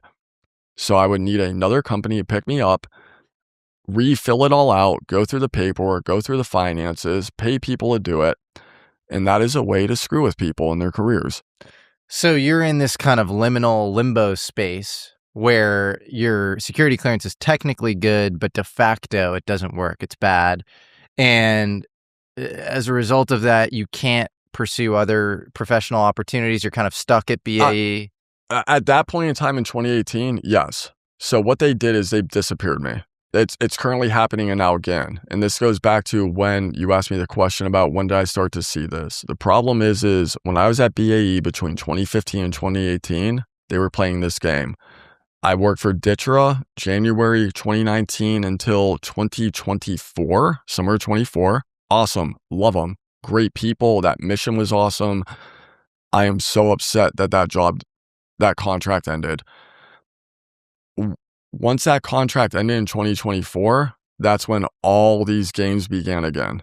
All of these games with me began again. Going into polygraphs and they're asking me to disclose classified that I testified to with the IG, playing games with my clearance, playing games with my job recs. Why do you think, because you experienced all of this stuff like from 2015 to 2018 at BAE, you're learning all this sensitive UFO stuff. Yeah, maybe you're looking into databases later, but like you haven't done anything treasonous with any of this information. And then after you serve for 5 years on the Defense Threat Reduction Agency around counter WMD stuff, and you do that presumably pretty effectively because you do it for 5 years, at the end of that, they're still worried that you're a liability? I don't understand. Well, the problem is that last year is when I became a whistleblower. I went to the IGA, I went to AARO, I went to Congress. Okay. So why'd you decide to do that? Because I had heard from people who were whistleblowers, went forward, and this goes back to Dave and rest in peace to Matthew Sullivan. Yeah. And I'm so sorry for his family. Like this goes back to Vanguard. I wish nothing but the best for his loved ones. Like I don't like this stuff, but why I decided to come forward was because people who were whistleblowers and affiliated with the UAP task force made a comment and said people's lives were in danger. And one of the people who was 100% read in and had their career destroyed 2 weeks prior got into another mess related to this as I interpreted it. I came forward because I wanted to save lives. I didn't give a shit about UFOs. So you were inspired by the unfair retributions yes, and being hurled against current whistleblowers, and you wanted to kind of jump in. That, and then also, like, I have a thing, and we talked about this, you know, I'm a Catholic. It doesn't mean all other religions are wrong. I just know for me it's right. I'm going to have to answer for everything when I pass away. And I can't go and die and look God in the eyes and say, like, hey, you know this shit is real to some extent. What did you do? Because if you would have said it, then you could have saved a life. That's why. Was there any particular testimony that kind of resonated with you most? Were you listening to a particular speech or congressional testimony? This was all closed door behind government and classification, people who 100% were whistleblowers. I knew they had issues, like I said, in weaponized. I knew that there was some stuff they weren't telling the truth on. I didn't want to risk it. And I know what I went through. I know what the specific individual who was 100% read in, hands-on, what they went through while in government, and then how they ended up with me bumping into these programs under my job at BAE. I didn't want to risk it because I know it. I mean, like break into the house, leaving mail on the table, taking computers, that whole thing. Wait, so that was happening to you? That was happening to the people I knew who were in legacy back at BAE in 2018. Got it. And so you were almost worried about getting grouped in with them as well? Not just, well, a little bit. It was mainly they had just lost their job 2 weeks prior in 2023. And I heard through the grapevine that had happened. I know they were in legacy. I know what was done to them. I know their job was taken from them. They lost their job 2 weeks prior. And I get told people are in danger currently who worked in it. Got it. So then you were worried about getting lumped in. There you go. And did you worry at all that the searches you made in 2023 were linked with any of the things that they faced? No, because I've always assumed, and this goes back to ODNI when they duplicated my phone. Behind the scenes, all of us just assume that all of us are tapped, but like, I know I'm tapped. I mean, they duplicated my phone. I have always told people, like, look, if you're talking to me, I will never say a word. I'm not recording. I'm not screenshotting. But this conversation, to be fully transparent, is not private because somebody else is listening, a third party. I understand that sounds paranoid, but it's not. It's real. We know people that absolutely happened to, provably. But can you say anything more about that? I don't want to. Okay. It may go back to people I talked about under oath in front of Congress, and how much I love them and care about them and how great of a person they are. I'll leave it there. Okay. So you're seeing retributions against these people who you were having conversations with in the 2015 to 2018 time range in 2023-ish. Yes. And so you start to get nervous, and you're like, and then also you're inspired by these other whistleblowers who've come out, people like David Grush, and you're like, I want to throw my hat in the ring. Yeah. Well, so at that point, I never talked to Dave. That's the other irony is I only knew one person who was involved in this. Now I knew that this whole thing existed, but you got to remember where I'm at is so closed off from the rest of the IC. I am in my own little bubble, special access program, like, different world. And even at Ditra, it's a different world. Because so why do you think they're going to lump you in automatically? Like, why do you think they're going to show up at your house? So it wasn't that. It was one of the people I know who were legacy lost their job, and they were working in programs that are affiliated with it. And I thought that they may have been a whistleblower. So I wanted to make sure I came forward as basically protect them. Got it. And did that person end up coming forward or no? Plead the fifth. Okay, fair enough. So you come out, and who do you go to first? The person who made the comment that people's lives were in danger, I called them. I said, look, I know you have, I don't want to call it misrepresented. You have been a bit of a big fish story. You know what that means? Like, oh, I caught a bass that was this size and you tell everybody else it was this size. Kind of extrapolating the truth. I was like, look, I know this has happened. It's no fault of your own. But if people's lives are in danger, don't fuck with me, considering what I did for a living, which we kind of talked about already. I don't play with people's lives. I said, if you are telling me the truth, people's lives are in danger, do not lie to me because you will destroy my life, my family's life, my friends' lives. If people's lives are actually in danger, I need to immediately talk to somebody who can do something about it. And I was on the phone with this person for about an hour, and I decided, you know what? On the off chance that is true, I got to do something. And they had connected me with Congress. and that's March 3rd. I talked with Congress 2 or 3 days prior, and March 3rd, I was in a skiff with Congress staffers. Okay. And you're telling these congressional staffers almost everything you know about 60, 70. I told them what they needed to confirm that there was a program, it existed, some bad stuff happened, that this stuff is real. Yes. Yeah. And it's interesting because when you speak to these staffers, they're just super high conviction that, you know, again, it's like either there's some ridiculous, you know, acting academy on the inside of the government, or it's like, you know, this is just real. It's just real. That's so wild. Okay, so you tell these congressional staffers, and then what's the next step? Are they like, thank you for the information, and then we'll look into it, or like what happens? I go in there, I tell them, I'm like, look, that's a whole nother story that one day I'll tell. I mean, I was nervous. I was shaking. Obviously, with what I've been through, I don't trust people. I'm like, I have to do this. I don't want somebody to die. Yeah. But about did you ever speak to Kirk McConnell by any chance? You don't have to say. I plead the fifth. Okay, it's interesting because he literally said on my show, some of these guys come in, they're extremely earnest, they have credible backgrounds, and they're nervous and they're shaking. And it was almost, in some cases, palpable. I can recall an instance where one source was visibly shaking. I mean, wow. Physically so stressed. And I'm sure you are not alone in that. Yeah. If hypothetically you guys spoke, but that's why I remembered. I think. And he's a Senate Intelligence Committee. He was. Kirk is an intelligent man. Yeah.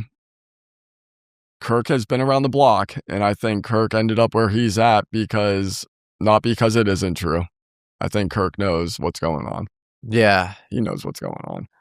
He worked for Senator Jack Reed, and Jack Reed's mentor is a guy, or actually the person who preceded Jack Reed was Claiborne Pell. Claiborne Pell was this senator who was long into UFOs. He's from Delaware. Both of them were. And, obsessed with UFOs. And he was Biden's mentor, which I find fascinating. God. So there's this weird Biden UFO connection. Yeah, and then back to 2023, who was president when we were going through the IG and all these games. I digress. No comment. Okay, so you're going to Congress, maybe the Senate, and you are spilling your guts. And then what do they say? Do they say we're gonna help you? We're gonna follow up on this, or what happens? I go and tell them. I'm like, yo, this is what's going on. I clearly said enough because they already knew certain things specifically about what I was saying, and the questions they asked, and their responses were very telling. They knew some of the stuff I was saying. And they hit me up and they're like, yo, did you go to AARO? It's like, no, I don't know how to contact AARO. Is that what you need me to do? So they got me touching AARO, and I went to AARO. That was the end of March. And AARO is the All-Domain Anomalies Resolution Office, and it is now kind of patently obvious that the first iteration of this under Sean Kirkpatrick was literally a fly trap for, UFO information, probably had legacy ties. They would systematically lure in people like yourself who had information. They would collect all the information, often not even record the conversation, just kind of use it for. They didn't record yours. No. There you go. and then sometimes my guess is they might have destroyed evidence in certain cases, because I've had a couple of people tell me they spoke to them and their emails were deleted after the fact, and weird things happened with that. I believe that. I mean, luckily for me, going through what I've been through and having dealt with this across government, I don't trust people, so I save everything. So when I got an email telling me, hey, we know this is wrong, correct it, from AARO, I saved that document, and I made sure that was secured legally and readily available at phone call request. If you have TSSCI, I will send everything over to you with everything, but that doesn't surprise me what you said. That's awesome. So you recorded your conversation. I kept everything, Jesse, and this goes back to ODNI. So ODNI got caught red-handed lying. And how so? So AARO had sent over a false MFR, said that was the true one. What's an MFR? Memorandum for Record. It was supposed to be their version of what I told them. They acknowledged to me in email that it was wrong. They told me to write the corrections. This goes into the staffer they targeted. I saved that. I saved the image. I saved private conversations with people. But I made the corrections and I saved my email back to them with confirmation saying they received it. When I went to ODNI under Kozlowski, and I'm not trying to throw him under the bus, I'm just telling you these are the facts. AARO is under Kozlowski. Right now, when I went to ODNI, September 10th of 2025, Kozlowski was director. Per ODNI dig, Kozlowski sent my MFR, my legal signed document, to ODNI saying this is what I said, and they sent the false report. And luckily I saved it. So I can't tell you AARO and Kozlowski lied. I can't tell you ODNI lied. So AARO sent an entirely different report than one that you... They sent the one that they knew was false. And I had the true one. Saying, yes. What do you have any sense of the difference between the false and the true? I do. Because I had to make the corrections. I had to sign it. I sent it back. I made the corrections. Yes, I do. So what were the falsities included in this I don't want to get into specifics because it reveals specific people. That was my concern. And then it also exposes staffers. It exposes very specific things. And then this gets into ODNI dig, calling Jeremy, saying I made a false drawing that never happened. The report itself contradicts what ODNI was trying to get me on for treason. It's a whole thing. So did they included details that you didn't include? 100%, yes. And then those details, did they happen to line up with things that you actually experienced? No. So they literally just inserted stuff. They did. And that's why they called me and said, hey, Dylan, you need to make the corrections. And what they were doing was trying to get me to give more information about the people I knew. So they're phishing. Yes, 100%. Jesus Christ, man. That is dark. I know. That's why I called Congress. I was like, yo, they're coming after you. And oh, by the way, I probably need an attorney because this is some messed up stuff. Have you ever, because Kozlowski seems like a reasonable guy. Maybe he is. I never talked to him. Just like Kirkpatrick wanted to meet with me. When I got through with it, the people I met with, and I think the lieutenant colonel, I think he's a good dude. I talked with him on the phone, and him and I had a long conversation about this, and they know the truth, Jesse. At this, behind the scenes, people know the truth. But they wanted me to go and talk to Kirkpatrick, and Kirkpatrick ducked me. He ducked me. It's so weird. I mean, I've interviewed now so many people like yourself, and we'll like talk for hours on end. And like, you know, I'm getting a sanitized version of the testimony that AARO is getting, and wrapped up in hypotheticals and all sorts of things. And then, and I'm high conviction in what you're saying, you know. And then you have this long conversation with them. You give them everything, and then they insert details and give it to the ODNI, and then the ODNI accuses you of treason. So here we go. So to be clear, I'll say it this way. They wanted me to name the people that I knew that were working on the program. I refused to do it, and they wanted the name of the program. I refused to do it because I didn't want to put that person in danger, going back to why I went to Congress, because I thought their life was in danger. That's the problem. They wanted the people, and they wanted the name. And if you are in these programs, those names change so many months, and that's how you can narrow down who spoke. So why should anybody trust AARO on a go-forward basis? I mean, maybe they're doing better now, but the problem is, and this is my big thing, back to what we were talking about as me being here, is not just Vanguard, but I want ODNI held accountable. I want to know why Kozlowski and AARO sent a false report to ODNI. I want to know why, apparently, per ODNI, AARO falsified evidence against me. That is, think about that, Jesse. Remove UFOs. We talked about this. Remove UFOs. You have a disabled veteran with a clearance, with polygraph, and the lead intelligence agency falsified evidence against me for treason, which is a death penalty. That's where we're at right now. Can you say the specifics of how they falsified the evidence? Jeremy spoke about it. They created a fake fourth drawing, and I have the text messages, and so does multiple people have all the evidence to prove this happened. And I called out ODNI because you drew things for them, and they created another that per ODNI, per DIG, who leaked classified information and medical records to journalists Jeremy Corbell and George Knapp. Per them, per the guy who called them committing a felony, he said, I created a forged drawing I never created, and I said I want to come in and see it, and I was ghosted. So crazy, man. And here's a kicker. Yeah. Ready? That forged drawing they're claiming I made, the problem is, and I have it, the forged drawing they're claiming I made contradicts what is in the AARO report, and I called them out on and said, you realize you're contradicting yourself. Not only did I not make a forged drawing, by definition and classification, you are literally admitting to me right now this never happened, because verbally in the classification guidance and at the beginning of paragraphs, you'll have like secret no foreign, TS no foreign.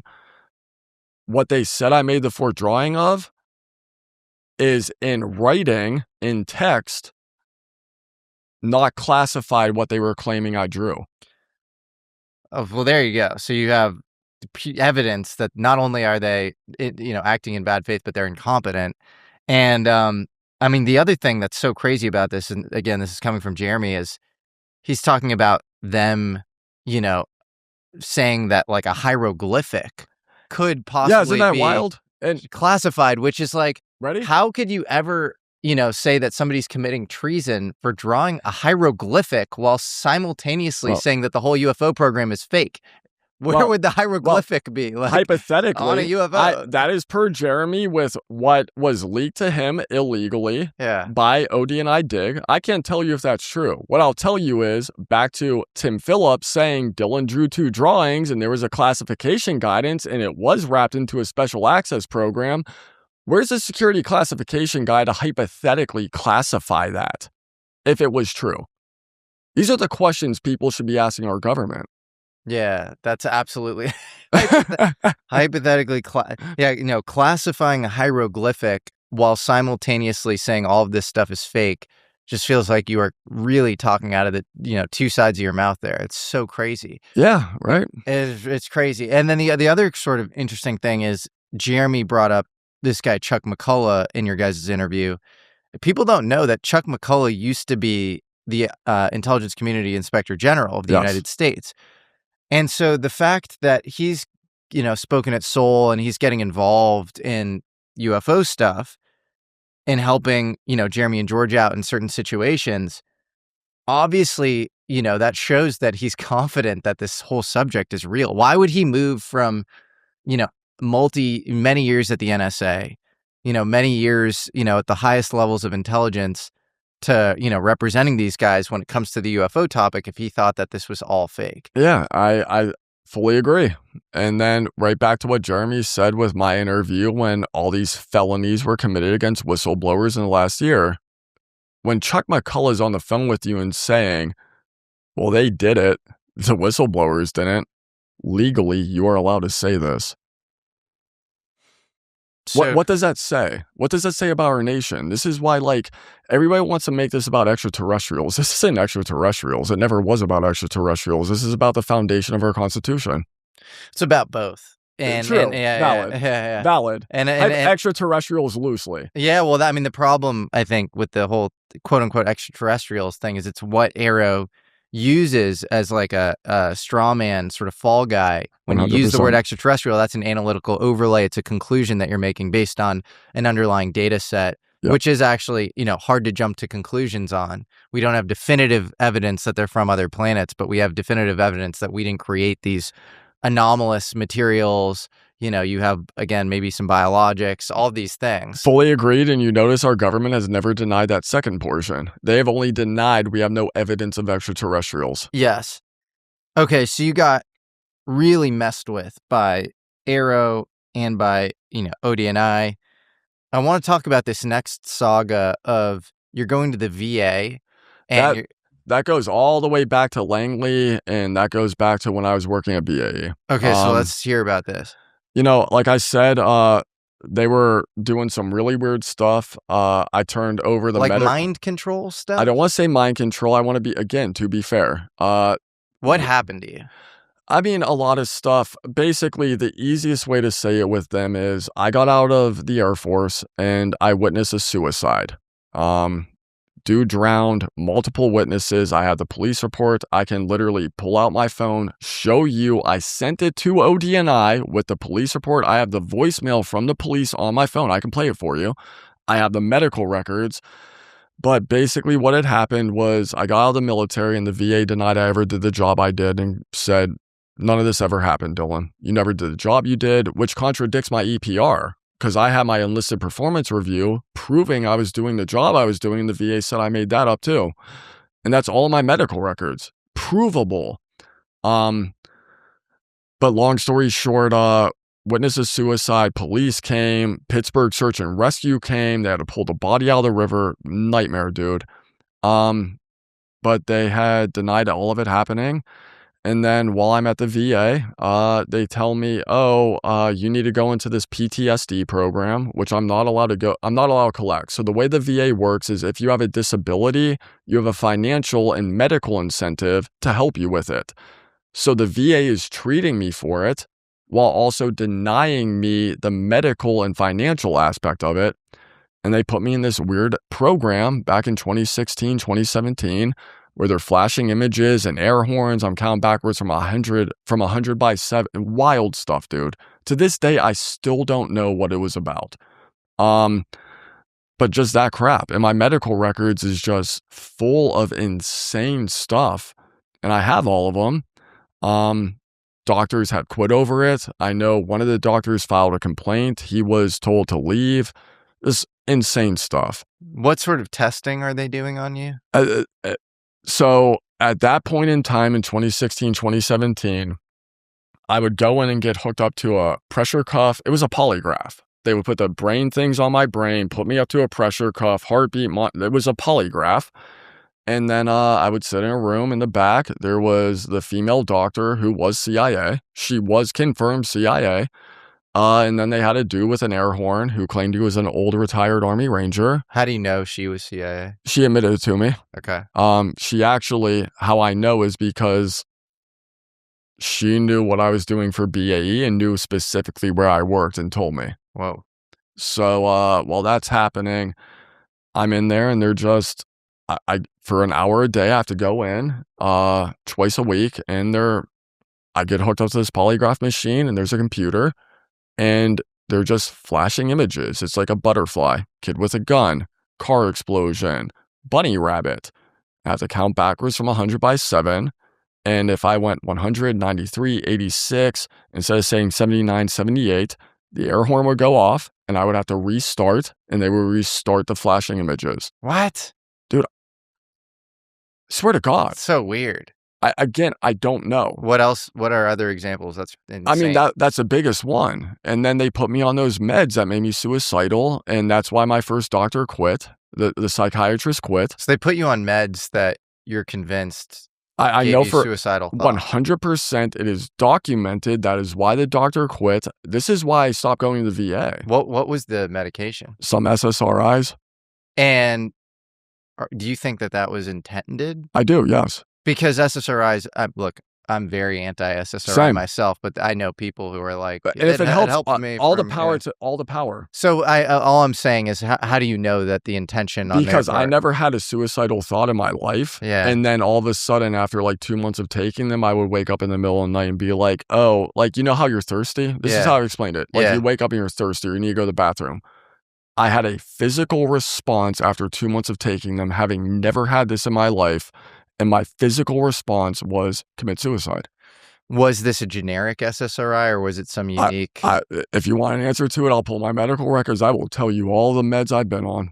Well, I'm curious as to how intentional that was, because I do think that can be a side effect. You know, the SSRI thing. They admitted it. And then I'm wondering, you know, if they were trying to mess with you, and that was a big part of messing with you, or if SSRIs just generally make you more impressionable and kind of softer and placate you. Could, and then, but again, look at this in context of everything that's happening. I'm working with BAE with a full scope poly, doing the job I'm doing at BAE at the location I'm doing it. I'm in this weird ass program. They're putting me on these meds. They're denying I ever did the job. Did you say you were depressed? Like, why did they give you the SSRI at all?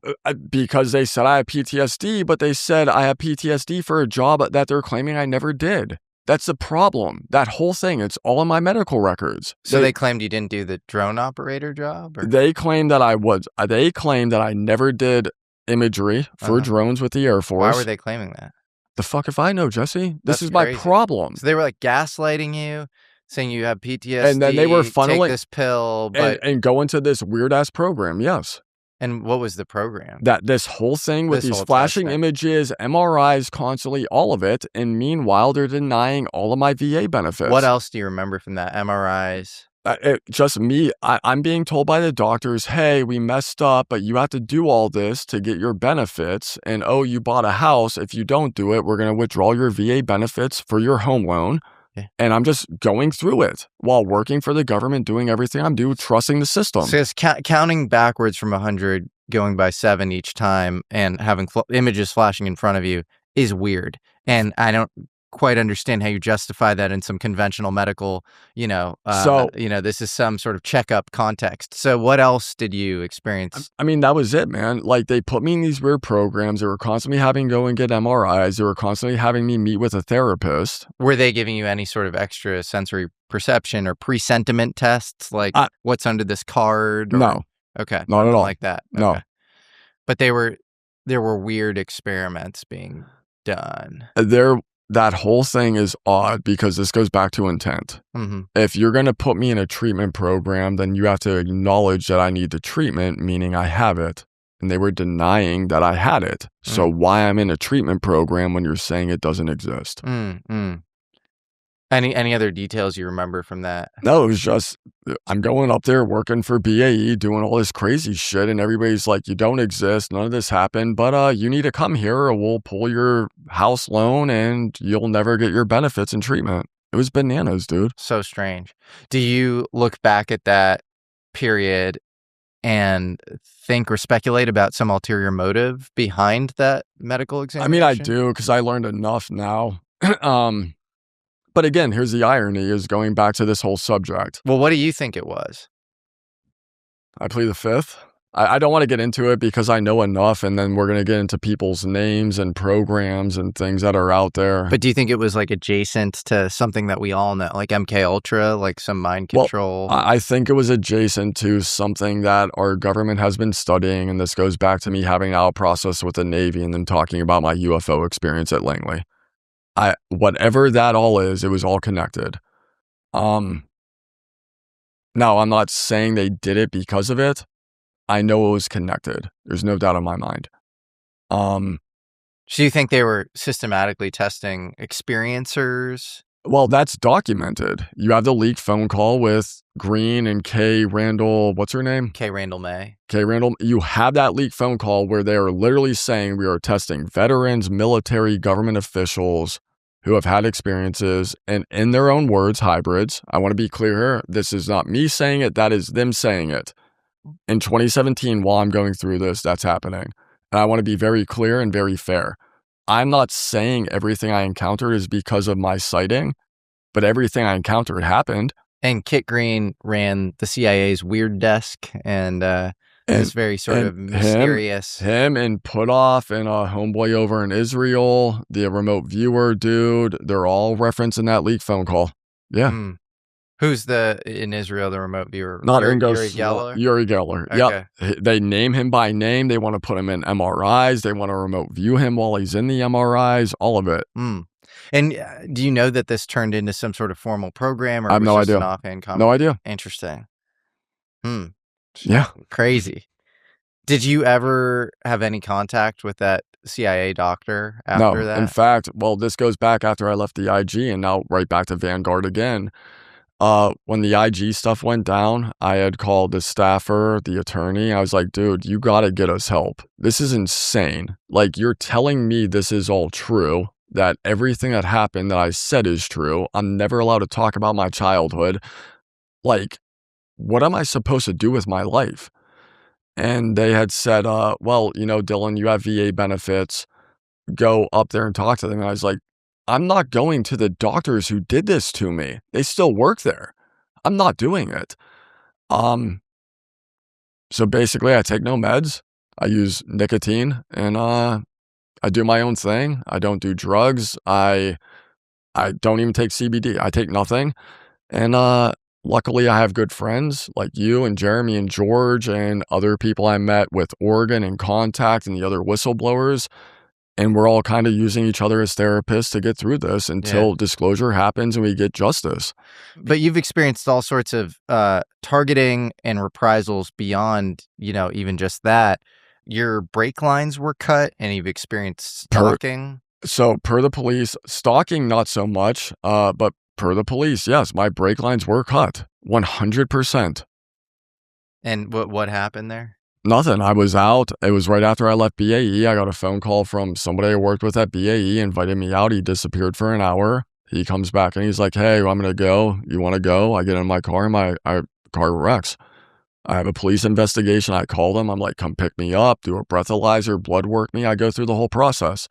And they come back 3 days later and they're like, yo, your brake lines were cut. It happened. Do you have like a dead man switch given all the information Yeah, of course. you have? I set it and weaponized. I told the very first conversation I had with Jeremy, I said, Jeremy, I don't know you. You don't know me. I'm going to go become a congressional whistleblower. If anything happens to me, I will have my dead man switch triggered. I'm telling you it's true. Yeah, of course I do. Do you think that in UFO legacy context, people can call in craft with their minds? I think that, okay, so now we're going to get into the fun hypotheticals. I do believe remote viewing's true. I do believe in prophetic dreams. I do believe in consciousness projection. We talked about this. Everybody who knows me knows why I avoid the woo. And the reason why I really avoid the woo is because I'm already fighting enough on stuff I've already proved behind the scenes. Provable. Yeah, of course I believe that's true. The problem I have is I think people have pushed past what is true to something that isn't so they can diminish what the truth is. Interesting. Yeah, so there are ways to stigmatize the truth by getting exactly. That's too a psyop. deep into the 100%. But do you think people can call in UFOs with their mind? I think they can connect to them. Absolutely. Yeah. My issue is that I think you can connect to them. I think it's true. But my issue is if you can connect to them and communicate to them, bring them within 50 feet, have them land. Mm-hmm. Like, do that instead of having lights 200 miles out. Mm-hmm. Bring them in. Mm. If you're communicating, if you're in touch with source and all this new age stuff, bring them in. Yeah. You know what I mean? Sure. Yeah. Do you think what you saw was non-human or ours at the NASA hangar? I know for a fact it was not human made and not ours. How do you know for a fact? Because AARO proved it when they listed it as unclassified and then classified the other drawings dealing with unidentified, unknown origin drawings and technologies. But if it was ours, they would have classified it, and they didn't. Okay. Yeah, fair enough. And even if you don't trust them and you think they're bad faith actors, they still would. They would have had to. There's still extensions. So here we go. Back to intent. Yeah. I view everything from intent. Mm-hmm. Why go and classify the other stuff and not classify that? Yeah, no, it doesn't make sense. There we go. I mean, unless it was like they know that they've lost all trust, and so the 4D chess game would be to not classify it because they know that we'd talk about it as if it was definitely but again, not human when in fact it was ours. Here we go back to earlier when you were talking about 4K videos and bodies and everything. I know for a fact there are cell phone videos of triangles, undeniable, end of discussion, ends all conversation. The reports are there. It is there. So they're not that they won't release those videos. Sure. Got it. So you get what I'm saying? Yeah. So those inherently, if you saw one of those, they would have to be classified. And now you get into the fun too, which is hypothetically, we have imagery satellites around the world. Hypothetically, we're seeing other countries with the same stuff over their sites. You go again. I know AARO would have, if I walked in there and started talking about a ninth gen airplane that's being tested, they would have classified immediately. This goes back to, by law, what AARO had no original classification authority.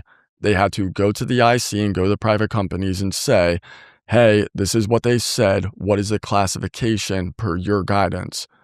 So all of those places, based off of my testimony, would have been documented by them with a classification guidance saying that was one of ours, classify it. They didn't do it. Do you think there are any non-governmental, transnational 100% organizations yes. that deal with UFOs? You do 100, yes, I do.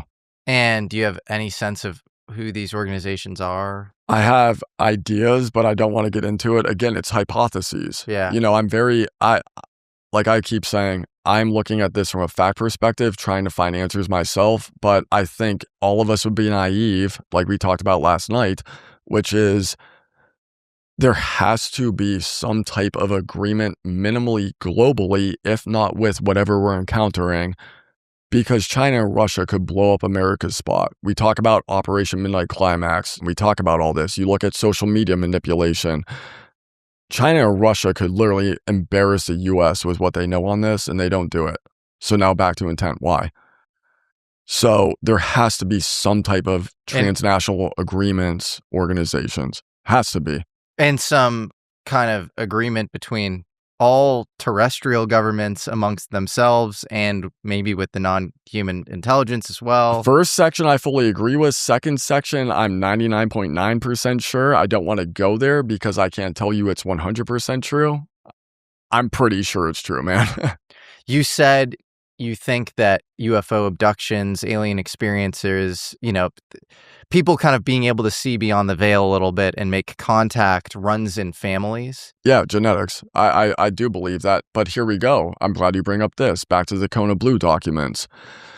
So when were the Kona Blue documents made originally? Not the E-class. What was that, 10 years ago? 2000, and I thought it was earlier than that. Okay, that makes it even better. Yeah. Okay, so hypothetically, back to Kona Blue and remote viewing and all this stuff. In those documents, the United States government is admitting they have the capability to give you false memories, mess with your brain, make you do things. And that's without drugs. They're saying the capability is now presently available, not just for the US, but for others. And I hate to break it to people, the technology that we're all using in the public sector, that's been done years ago in the IC. DARPA, IARPA, the rest of them.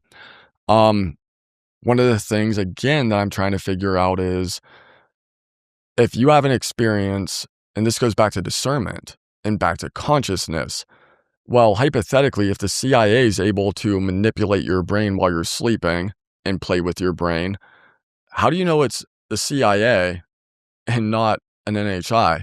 And oh, by the way, Russia and China are now able to do it. And oh, by the way, this was a private company. How do you go and unpack that? Yeah, it's an extremely complicated topic because you have three known things that humans have looked into: anti-gravity propulsion or gravity manipulation, whatever you want to call it, MK Ultra, or mind control. And then the third thing would be directed energy. Yep. And you have all of these things, and all of these things are really hard to attribute in a terrestrial context. You know, only up until the last couple of years has the intelligence community, people from the CIA and NSA, started to say that Russia and microwave weaponry is responsible for this Havana syndrome and vestibular destabilization that a lot of, diplomats have experienced all over the world. You have a really interesting book called The Controllers by a guy named Martin Cannon. I'll check that out. He talks about how MK Ultra was used, or the alien abduction thing was used as a smokescreen for MK Ultra. I believe that. And so I'm sure that, know, and that doesn't make the abduction thing Absolutely. not true. In fact, it makes it more likely that there is an underlying reality to that. And that's why it's a good smokescreen in certain contexts. And then you have anti-gravity, propulsion, people like Thomas Townsend Brown, who I'm as high conviction in anything when it comes to this story. And it seems like that's how the crafts fly.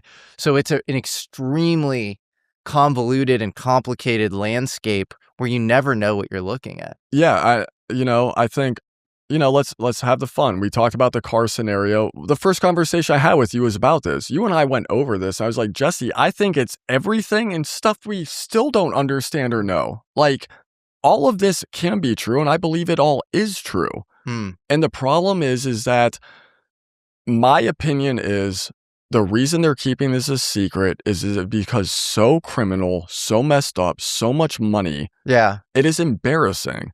And then this goes back to legalities, right? Back to ODNI and what they did to us. Those are felonies. But by law, you have executive orders. I wish I could name it off the top of my head right now, but I had to do security. Everybody in the intelligence community has to do training every year on the classified system. And the law literally is, you cannot classify information for embarrassment, criminal activity, and financials. They're doing it. It's happening. So I brought this up. George Knapp, under oath in front of Congress, which can be used as evidence with the Securities Exchange Commission, literally said Lockheed Martin had a craft, they were going to sell it to Bigelow, and Glenn Gaffney with the CIA stepped in.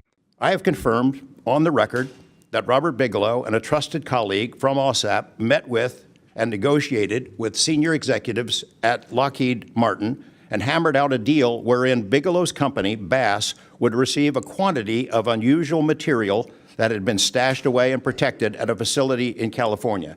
That material was not made here. Are any of you willing to name specific gatekeepers within the root cell of the UAP-SAP Federation? I have a name for you. Go ahead. Glenn Gaffney, CIA. Glenn Gaffney, CIA. Where are the attorneys to sue Lockheed Martin with the Securities Exchange Commission? I don't know. Okay, so now here we go. Even if the attorneys go and sue and you want to say it's a classified law, well, guess what? You just admitted they had a craft. Right. So where is it? Right. Where is everybody in this? You wanted whistleblowers. We came out. We stuck our necks out. We threw caution to the wind in service for God, family, country. And here we are. Dave's hands are tied behind his back up in Congress. Burleson and Luna and Moskowitz, everybody's trying to do this. Where is everybody? Well, that's what strikes me most about this whole topic is it almost feels like there's like a paranormal or parapsychological control mechanism around not letting this stuff out. Because if you think about it, if the claim is that, the U.S. government has a multi-generational crash retrieval program, we have saucers, or if not saucers, parts of saucers and other, geometries, triangles or whatever in hangars, bodies, all these things, right? Then the interesting question to me is like, how come very few smoking guns end up rising to the top in the age of social media and smartphones in the open source context? And there are easy answers to that where it's like, okay, only a few crashes have happened. It really seems like it's this directed energy plus nuclear thing. And so it's all kind of, concentrated in certain areas. But I think there are crashes outside of that as well. And Agreed. so you get into this weird thing where it's like, is the non-human intelligence in control of the cover-up too? My opinion? Yeah. Absolutely, yes. Have you ever talked to anybody in a credible position in the government who seems to have hinted that humans aren't in charge? The ICIG did it. What did me they personally. say? I want to respect them. But Okay. the ICIG did it with me. Yes. So the Intelligence Community Inspector General told you that humans are not in charge. They extremely hinted at it, yes. Holy shit. That is crazy. They hinted at it, yes. That is insane. That's insane. And then you think of the fact that Chuck McCullough is involved in this topic and really helping out on the whistleblower side. And he was the first Intelligence Community Inspector General. Chuck is a beast. And I think we talked about this last night. I have nothing but respect for everybody who gives a damn about our nation and who cares to serve it. God, family, country. Dude, that is wild that the Intelligence Community Inspector General, in this role, is basically the judiciary for the Intelligence Committee, right? They are, but keep in mind, yeah, that's the IC, not the CIA, not DOA. Okay. You gotta remember, those are separate IGs, just like the DOD IG is separate. So what would the IC be privy to that might allow them to say with authority that humans aren't in charge of the government. I want to be very careful and very respectful. This goes back, if you listen to the weapon. See, again, Jeremy and George and I and Matt, all of us have said things and laid groundwork for years to come because we have no idea. We could die tomorrow. So we're all trying to get this out and have a baseline and be respectful and not go crazy like I'm partying with aliens in Washington, D.C. crap. What I said in Weaponized was you can tell somebody knows something based on the questions they ask you. You respond, and the next question they ask you is very telling. So hypothetically, Jesse, let's say you ask me a question and I say, yeah, I've seen gray beings, traditional grays. If I said that to you, your next question is be like, when, where, how? Hypothetically speaking, let's say I say that and your next question is, well, where did they come from? And then I respond, well, I don't have an answer. I think they've been here a long time. And the very next statement is, well, who do you think is running the show? Hypothetically, let's say that happened. That's wild. That is so crazy. And it's especially crazy given that, David Grush gave them all sorts of documentation from his experience on the UAP task force where he looked comprehensively with 40 witnesses. Let's be clear. Dave brought 40 witnesses who were on the program. And Matt and I were not a part of that. Lou was not a part of that to the best of my knowledge. Stratton, Lacatski, this whole list. And they called his complaint urgent and credible. They did. And so they're calling his complaint urgent and credible. They're telling, hypothetically, they're saying, who do you think is running the show? Which is wild. This brings me to another question. You're close with Matthew Brown. I am. I love Matt. Who's really interesting, fascinating case and seems like a very deep thinker. And another guy who's very earnest who got totally screwed with. And there are all sorts of reprisals, things that I think at one point people called him super anti-Semitic, like these government agents. ODNI dig, okay, yes. so they called him ODNI dig again. And he said something very interesting on Weaponized. He said that humans are a resource. Well, this gets into religion and theology. So I want to be very, we talked about this. I want to. But do you have any evidence to believe that humans might be a resource? I don't, but this goes. So again, you want to have fun? Let's have some fun. What we talked about. So let's go here. I brought up the hypothetical. Again, I'm not saying this is true, and this isn't like hypothetically. This is a real hypothetical. Let's say that you and I have a soul. We die, and based off of current humanity, you have Neuralink, you have CRISPR, you have all of these technologies. Like we discussed, 100 years ago, humans compared to today are the same. In 100 years, you can genetically modify a human to be 190 IQ, 6'7", dunking a basketball that's 12 feet high, connected to Neuralink, controlling radios and stuff with your mind. Like that technology exists now. It exists now. It can be done. Last night we discussed, and this goes back to the UFO subject, hypothetically, if we have that technology now, between robotics and AI, you don't really need humans. So if you're an advanced civilization and you're able to do this and you're 1,000 years ahead of us, well, there's a theory, what we discussed as a hypothetical, you would want to create a entity and a testing program to operate in shades of gray to know who you are at your soul, at your heart. And when we die is like, okay, this person has these characteristics they can fill in. And then, oh, by the way, because we're monitoring humans here, because we are humans at a soul level, just in the afterlife, I bring all that up. I have never seen evidence for it. Again, I'm a Catholic, so I believe in sainthood. I make no declaration on goes to heaven or hell. I make a declaration on I want to be a saint. Matt and I have had deep theological discussions over many years. We do it all the time. I know where Matt comes from, and then you get into Gnostic Christianity and the African churches and early Judaism and all of it, and Book of Enoch, which people really need to understand why that was left out of the Bible, and the Catholic Church's stance on it and Judaism's stance on it. But I've never seen it.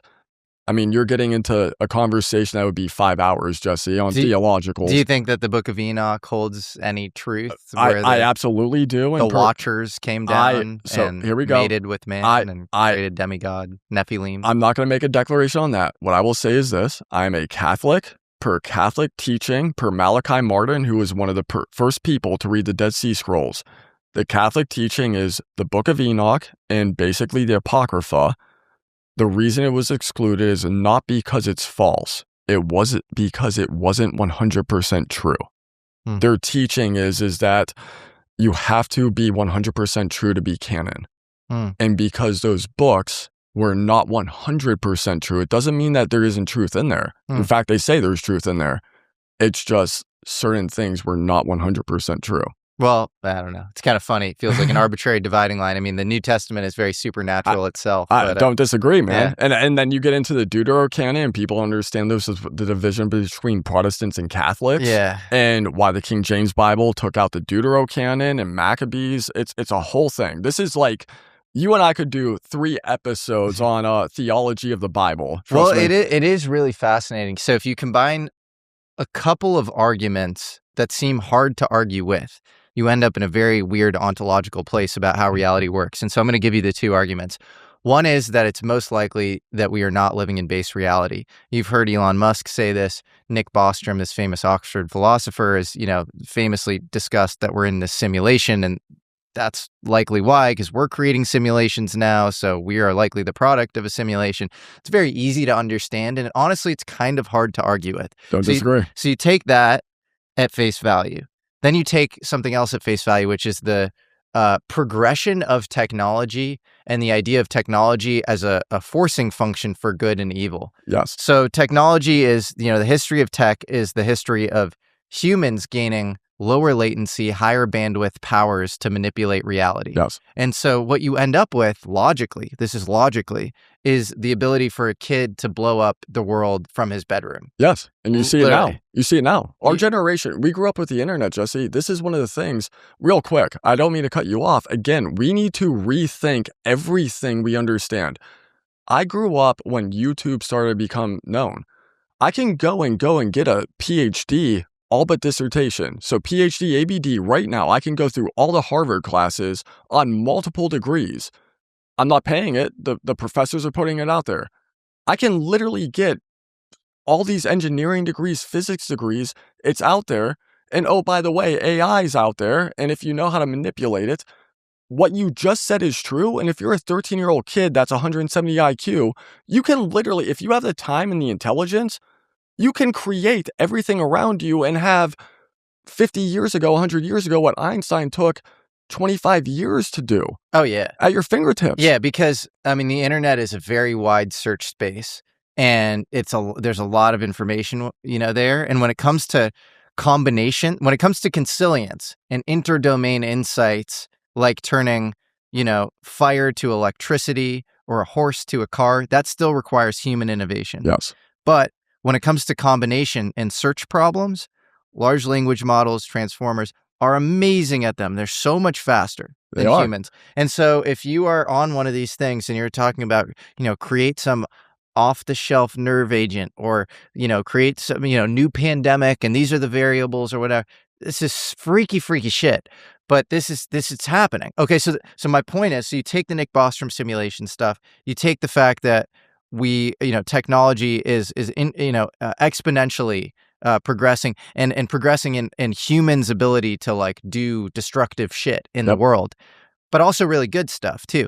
And so, it's this forcing function, like I said, then you end up with this sort of, okay, we are in a simulation that is a testing ground, which dovetails with all religions. Agreed. Yeah. And we are being tested based on virtues,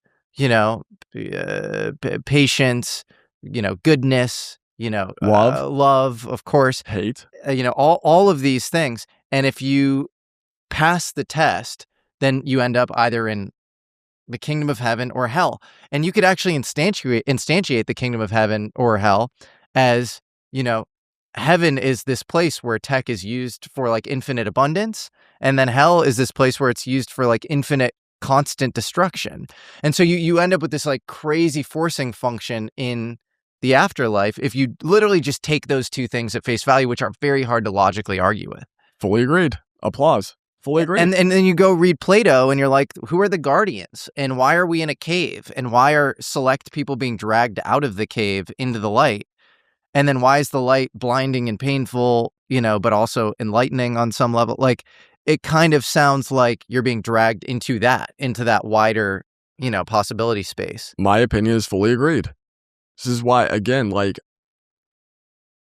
I am one. I know things for a fact. I'm going to say this, and people behind the scenes, and this is going to resonate. I'm actually choking up about to say this. Keep love in your heart. Be a good person. Tell the truth. What you do here matters. You're an eternal being who lives forever. It's up to you. I know those things are true. Speaking of which, tell me about Paul Thigpen and what he meant to you.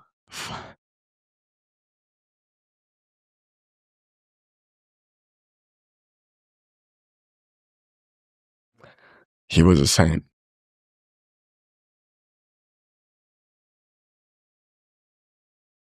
I miss him every day. And who was he? He was a Catholic PhD. He was a great man. Oh, fuck, I'm gonna cry. I am crying. Okay. He was more into like New Age mysticism and stuff as a kid. I think that's fair to say. And he encountered this stuff, the woo and everything else, and the woo led him to search for truth. He found his way into Catholicism. And just like me, he never told anybody, like, it is your job to convert. It's I love you. I will do anything for you. Be a better person. Damn, Jesse, you hit me hard, man. He means the world to me. I miss him every day. And he was one of these amazing thinkers who I think he thought about UFOs in the religious context, but he wasn't also a proselytizer. He wasn't sort of an evangelist of his own views. He was I think, a very deeply thoughtful guy, and wasn't very shrill. You often we have an abundance of shrillness in the UFO conversation where people are so sure of themselves, and he just seemed to really inquire earnestly.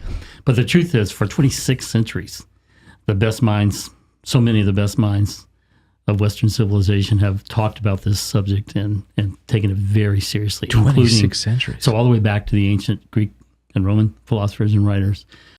Yeah, it's just a fascinating thinker. Oh, he was awesome. And again, one of the lucky things I know is amongst all you guys, you included, like, I talk to people and I care and I love them, and like, thankfully, none of you guys no one has ever put me in a position to put me in a situation where it's like, you're going to go to jail.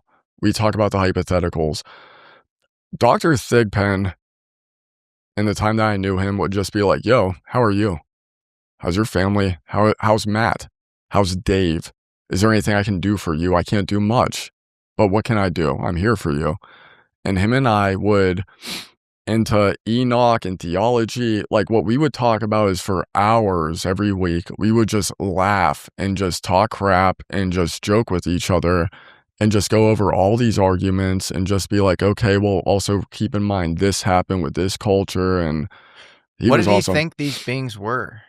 I think the same thing I do, which is a combination of everything. I think spiritual, I hate to call them extraterrestrial. I've never seen evidence for it, but a combination of everything, which is probably what it is. How did he connect that with, angels, demons, other beings from ancient texts? I mean, for him and I think, I don't want to get into that personally. There's an event that happened in my life to make me Catholic. I think the same thing happened with him. It happens with people. And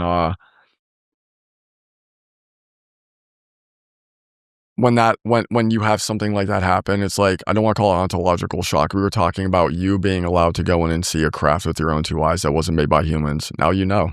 Yeah. I mean, I think you know already, but if you saw with your own two eyes, you know. Oh, yeah.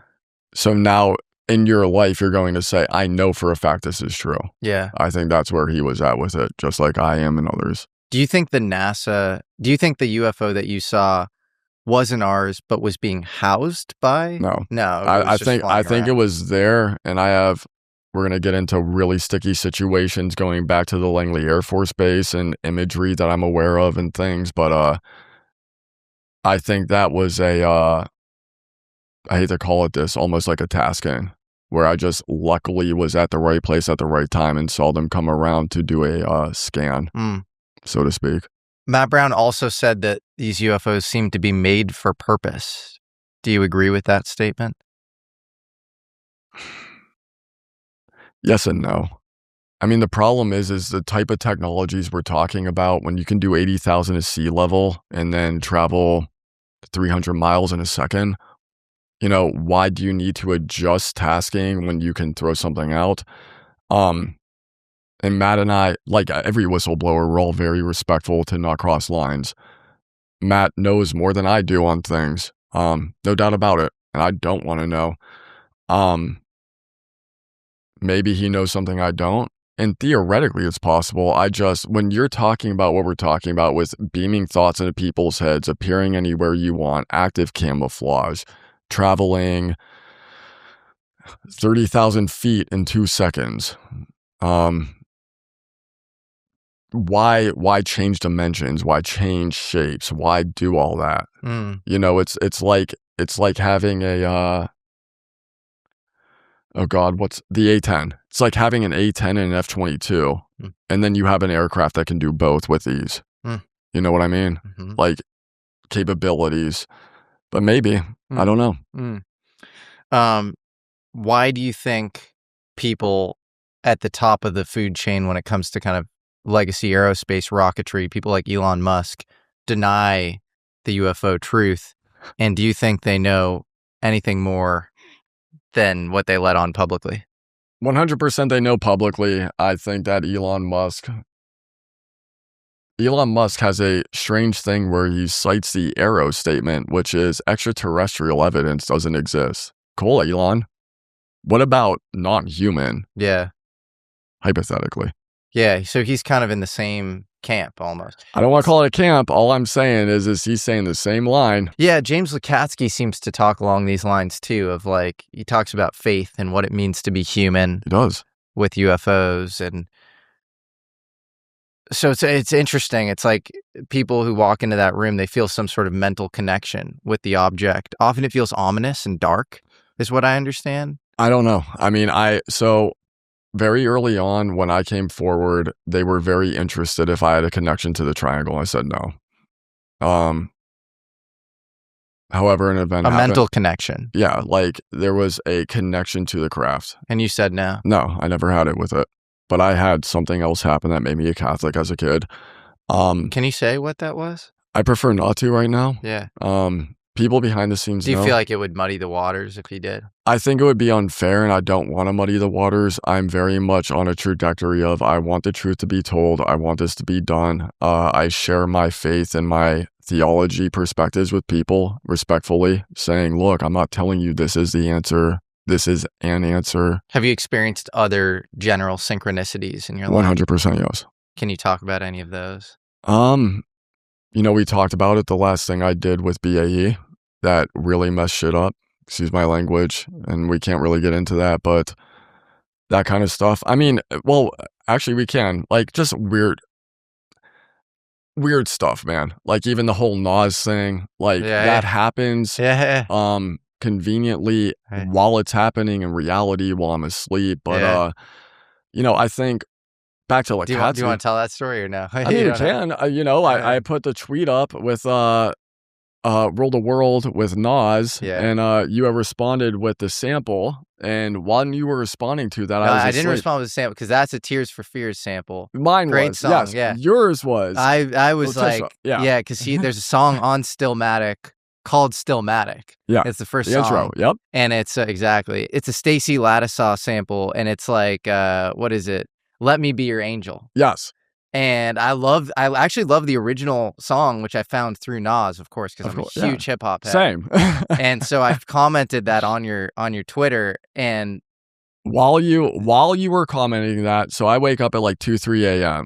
On the East Coast. So I'm up and I go to bed at 7 o'clock at night. I'm up at 2 or 3 in the morning doing dishes, chickens, a whole nine.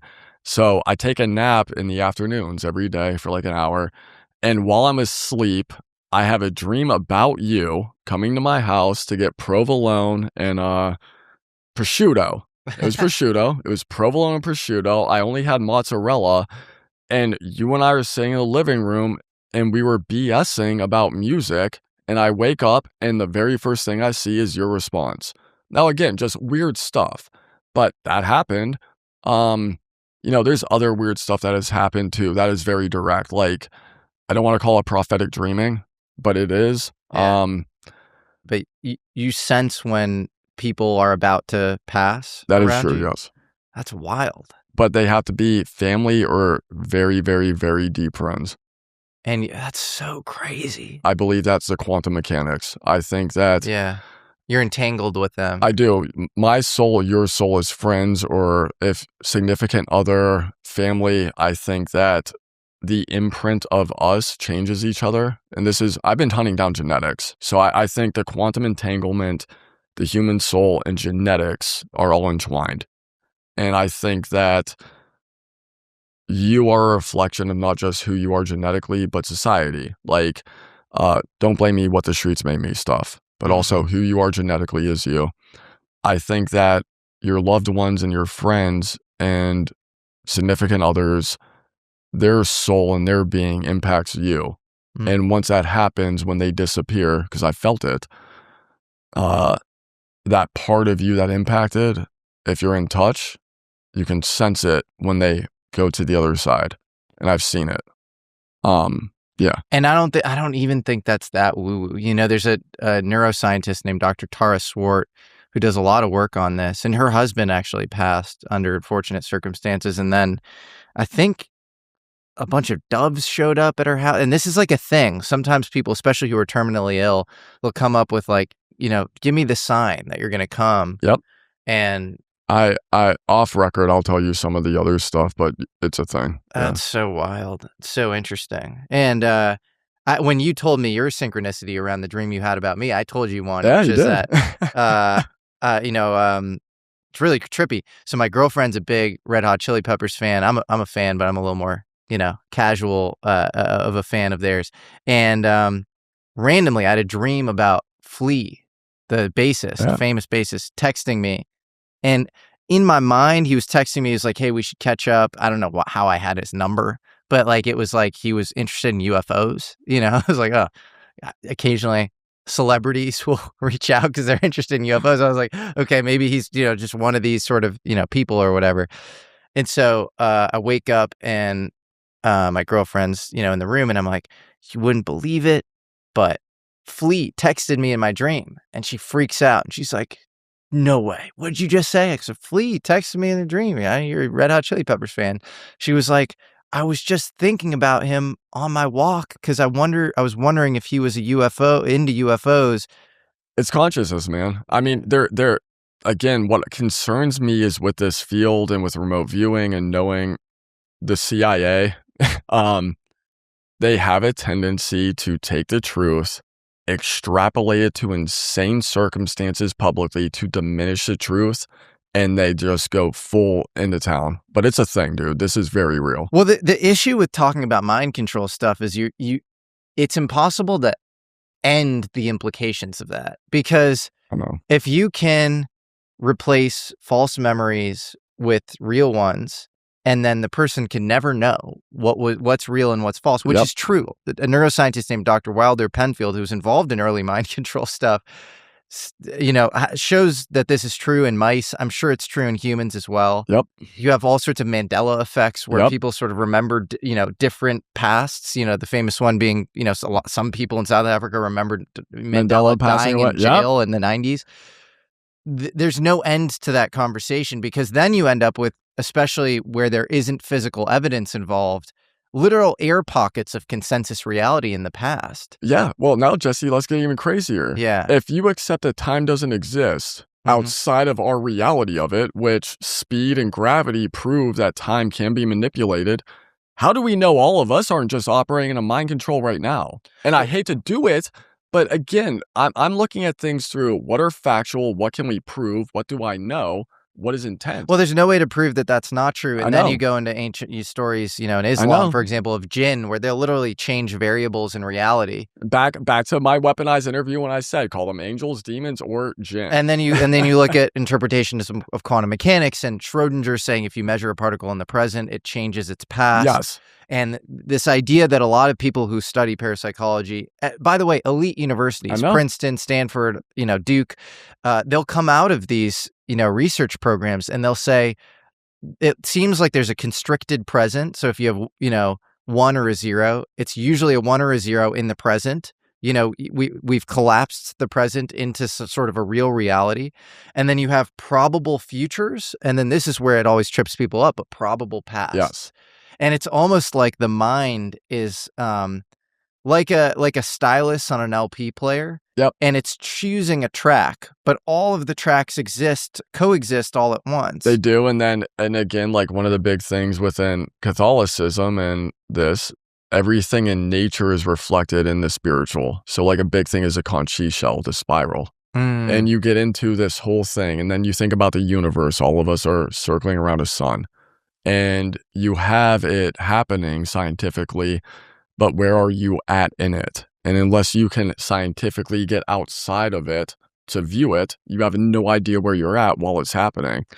Yeah, and it's like it's like there's like client and server side, and our minds are like client side. So I'm talking about computer science now, and it's almost like you're running a computation at all times. And so it's like, you were mentioning the spirals, why does the golden ratio and the Fibonacci sequence show up over and over again? It's as if we're in some sort of simulation. If you're building a computer program, you would reuse the same code chunks over and over again. That would be the most efficient way to build it. And I think, again, to really knock it deep, and I'm sure a lot of people are going to attack me for this, but again, to touch on theology, but again, like we discussed, almost every religion known to humans, more or less believes when you boil it down and this is a simulation. Yes. And so this is what's really crazy. If you're guarding the simulation, you are controlling and guarding the exit paths. And I think about 2 exit paths, consciousness and then extremely high energy physics. So nuclear, high voltage experimentation, particle accelerators. That's a good one. So, and then you get into ideas like Rubik's Cube, where you're constantly sort of growing this petri dish that is humanity. And the way to grow humanity would be you give people things in the form of UFOs that break all known priors. So the end product is actually the expanded mind of the human looking at the thing. That's not incidental. This isn't some technology for our own instrumental use. This is literally a thing that breaks our brains, expands them, and might even exist at the borders of, stability, where things might start to get really crazy, a la nuclear. These things sort of show up and it's like, you're not in charge and we're going to mess with you. And you're now going to become obsessed with this thing. Yeah. And Jacques Vallée talks about that. And in fact, at Trinity Test Site in New Mexico, there was a test on July of 1945. And then 20 days later, you see this crash. Communication could be, you think you're really smart, now, look at this. So it's like the UFOs are like these instruments for social coordination and cult creation and belief systems. And that's not unique to society. That also happens with the government. And of course, you would disproportionately use the government in that way, because they're in charge of a lot of things. Back to control systems. So if you have a control system on reality and you want to have it, again, almost like a pyramid, humans will stack things and leaders and who is more powerful. So if you have a control system operating our entire reality, well, you would have a control system to control all of us under it, back to hypothetically agreements. And then now this is where this gets real fun, back to time travel and time dilation and all of this, which is back to the hypothetical, which is, well, if time doesn't exist, are we as humans in the future manipulating ourselves to break ourselves to put us into that position? And that goes back to your interview with Ramsey and Gerb, and it's all on the table, dude. I don't have the answer. I love these conversations because this is where I'm trying. I am trying to figure out this stuff. Well, I think the reason it hasn't been disclosed is because the number one rule of intelligence is if you don't understand something, you don't disclose it. But so like these conversations are essential, not only to, you know, life, in my opinion. I think it's really important to just think about these things. But like they're essential, honestly, to, you know, even the powers that be. Like they don't understand any of this stuff. So they need to let it out, and they need to let, you know, open source information sort of flow around these things. And we need to be able to hypothesize and speculate. Yeah. I think these are the most important conversations. I think if my whole thing has been, I believe people when they've experienced stuff. My issue is all I care about is truth, accountability, restitution, and right back to Vanguard. That's what I'm after. And I will be there for everybody, and I will be a shoulder to be there because I know this stuff will isolate you and make you feel lonely, and I don't want anybody to go through what I went through, or my friends or my family or the other whistleblowers. But yeah. What do you think the people who worked at Langley, who are trolling Google Maps and tagging pyramids, labyrinths, all these things, what do you think they're thinking?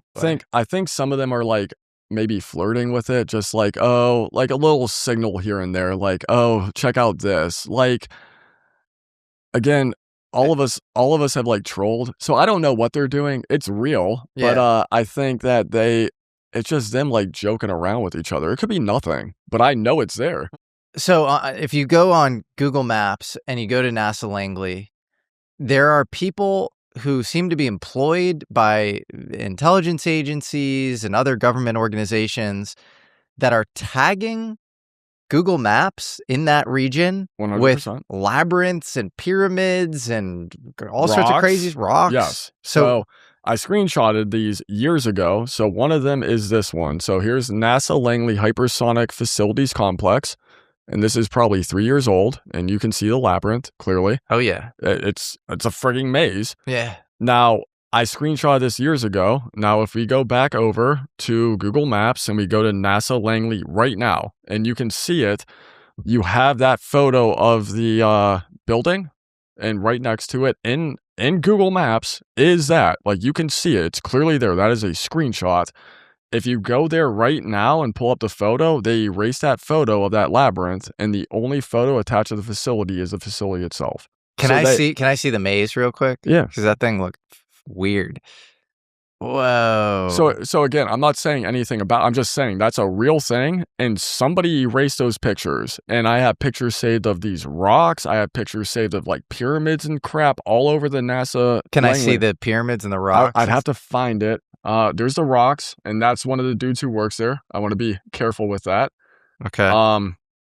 But I went and tracked these people down on LinkedIn and on Facebook and everything else, and they just wild shit. Like, again, she works there. Whoa, and what is she posting? Look at that. I know. That's like a weird spiral. Yep. Wow. But again, all of this has been scrubbed now. I was pulling it up while we took our break. All of this has been scrubbed now. So weird. I saved all of it. Like, here's everything. There's a labyrinth. It's like codes for the outside world. Like, what is that? It's like that Black Knight UFO from the 50s. Yeah, and again, like they tagged all of this, and it's like, here we go. Here's one.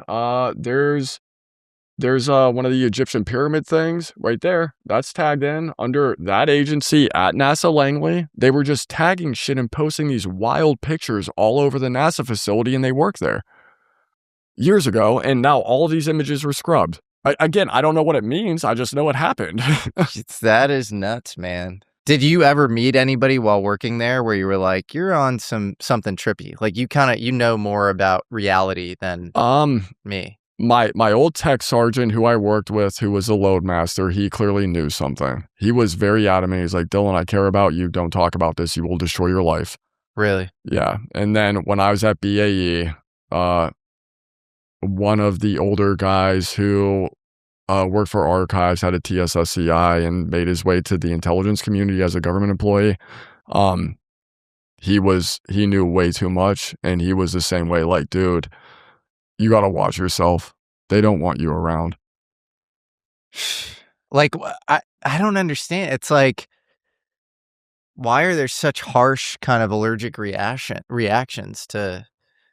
So Yeah. the older guy, the way he made it sound was there are truths that the intelligence community doesn't even want to acknowledge. And that is one of them, that this subject is one of them.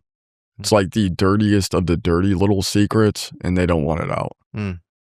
It's a bummer, man. Well, you've turned this really negative, horrible thing that's happened to you and your family into a positive with Vanguard.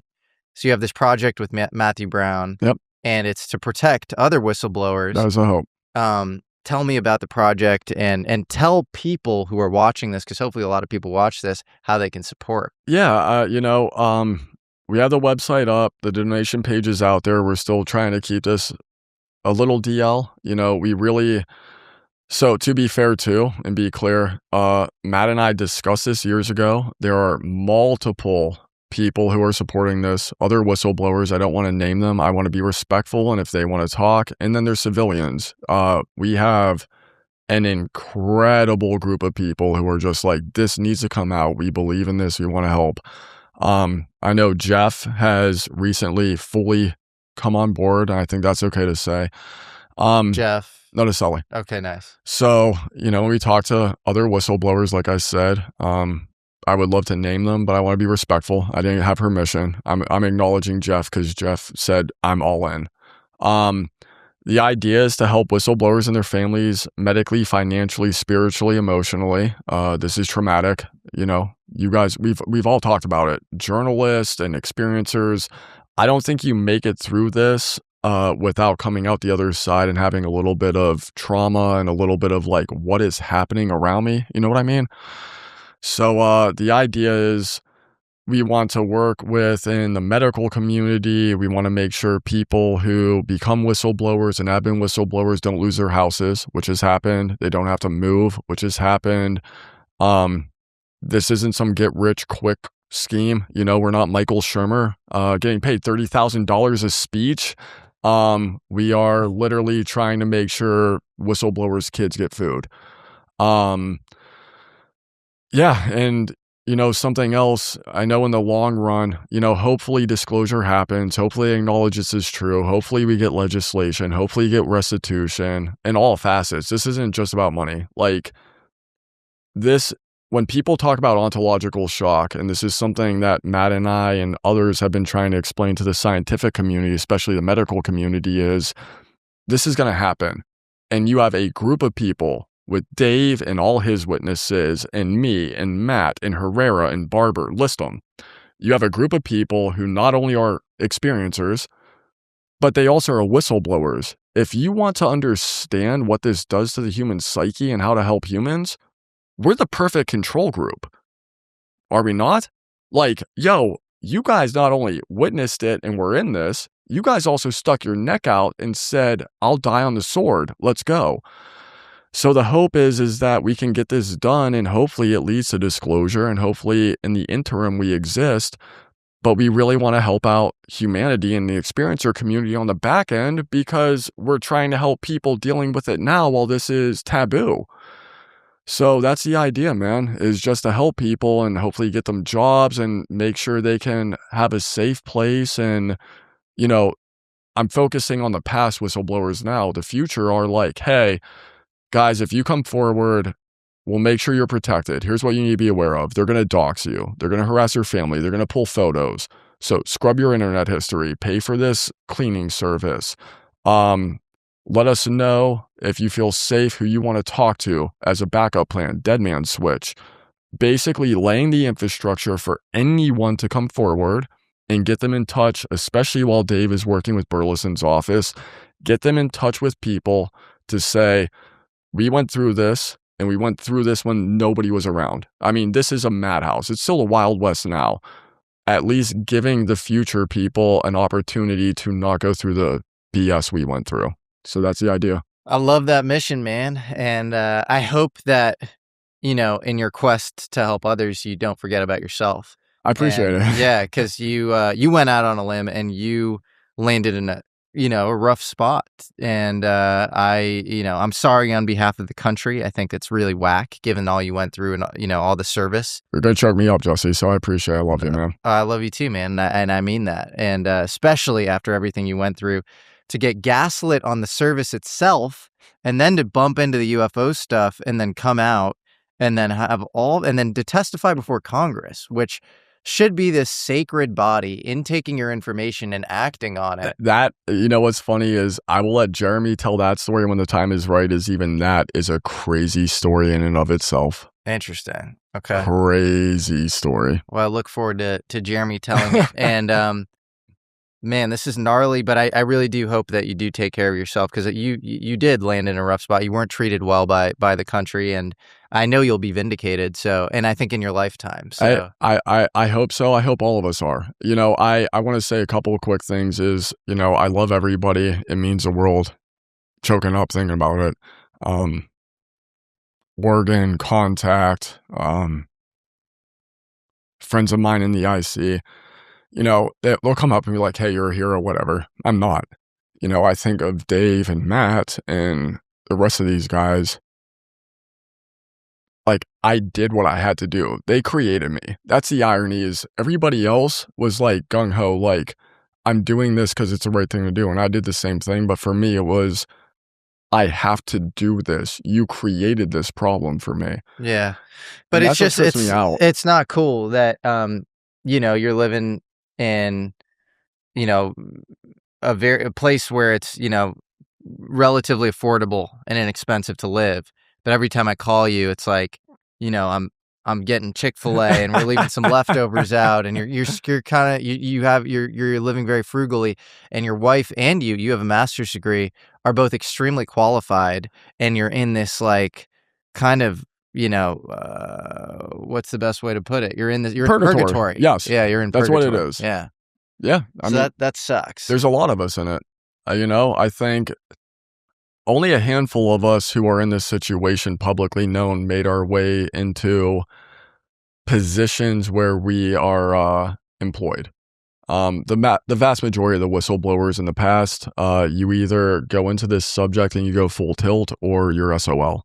And this goes back to me being here, and I love it, and I'm so thankful to be here and your audience and everything. I only want to speak when it's necessary and I have something to add, and I love the fact that you gave me a platform to add this.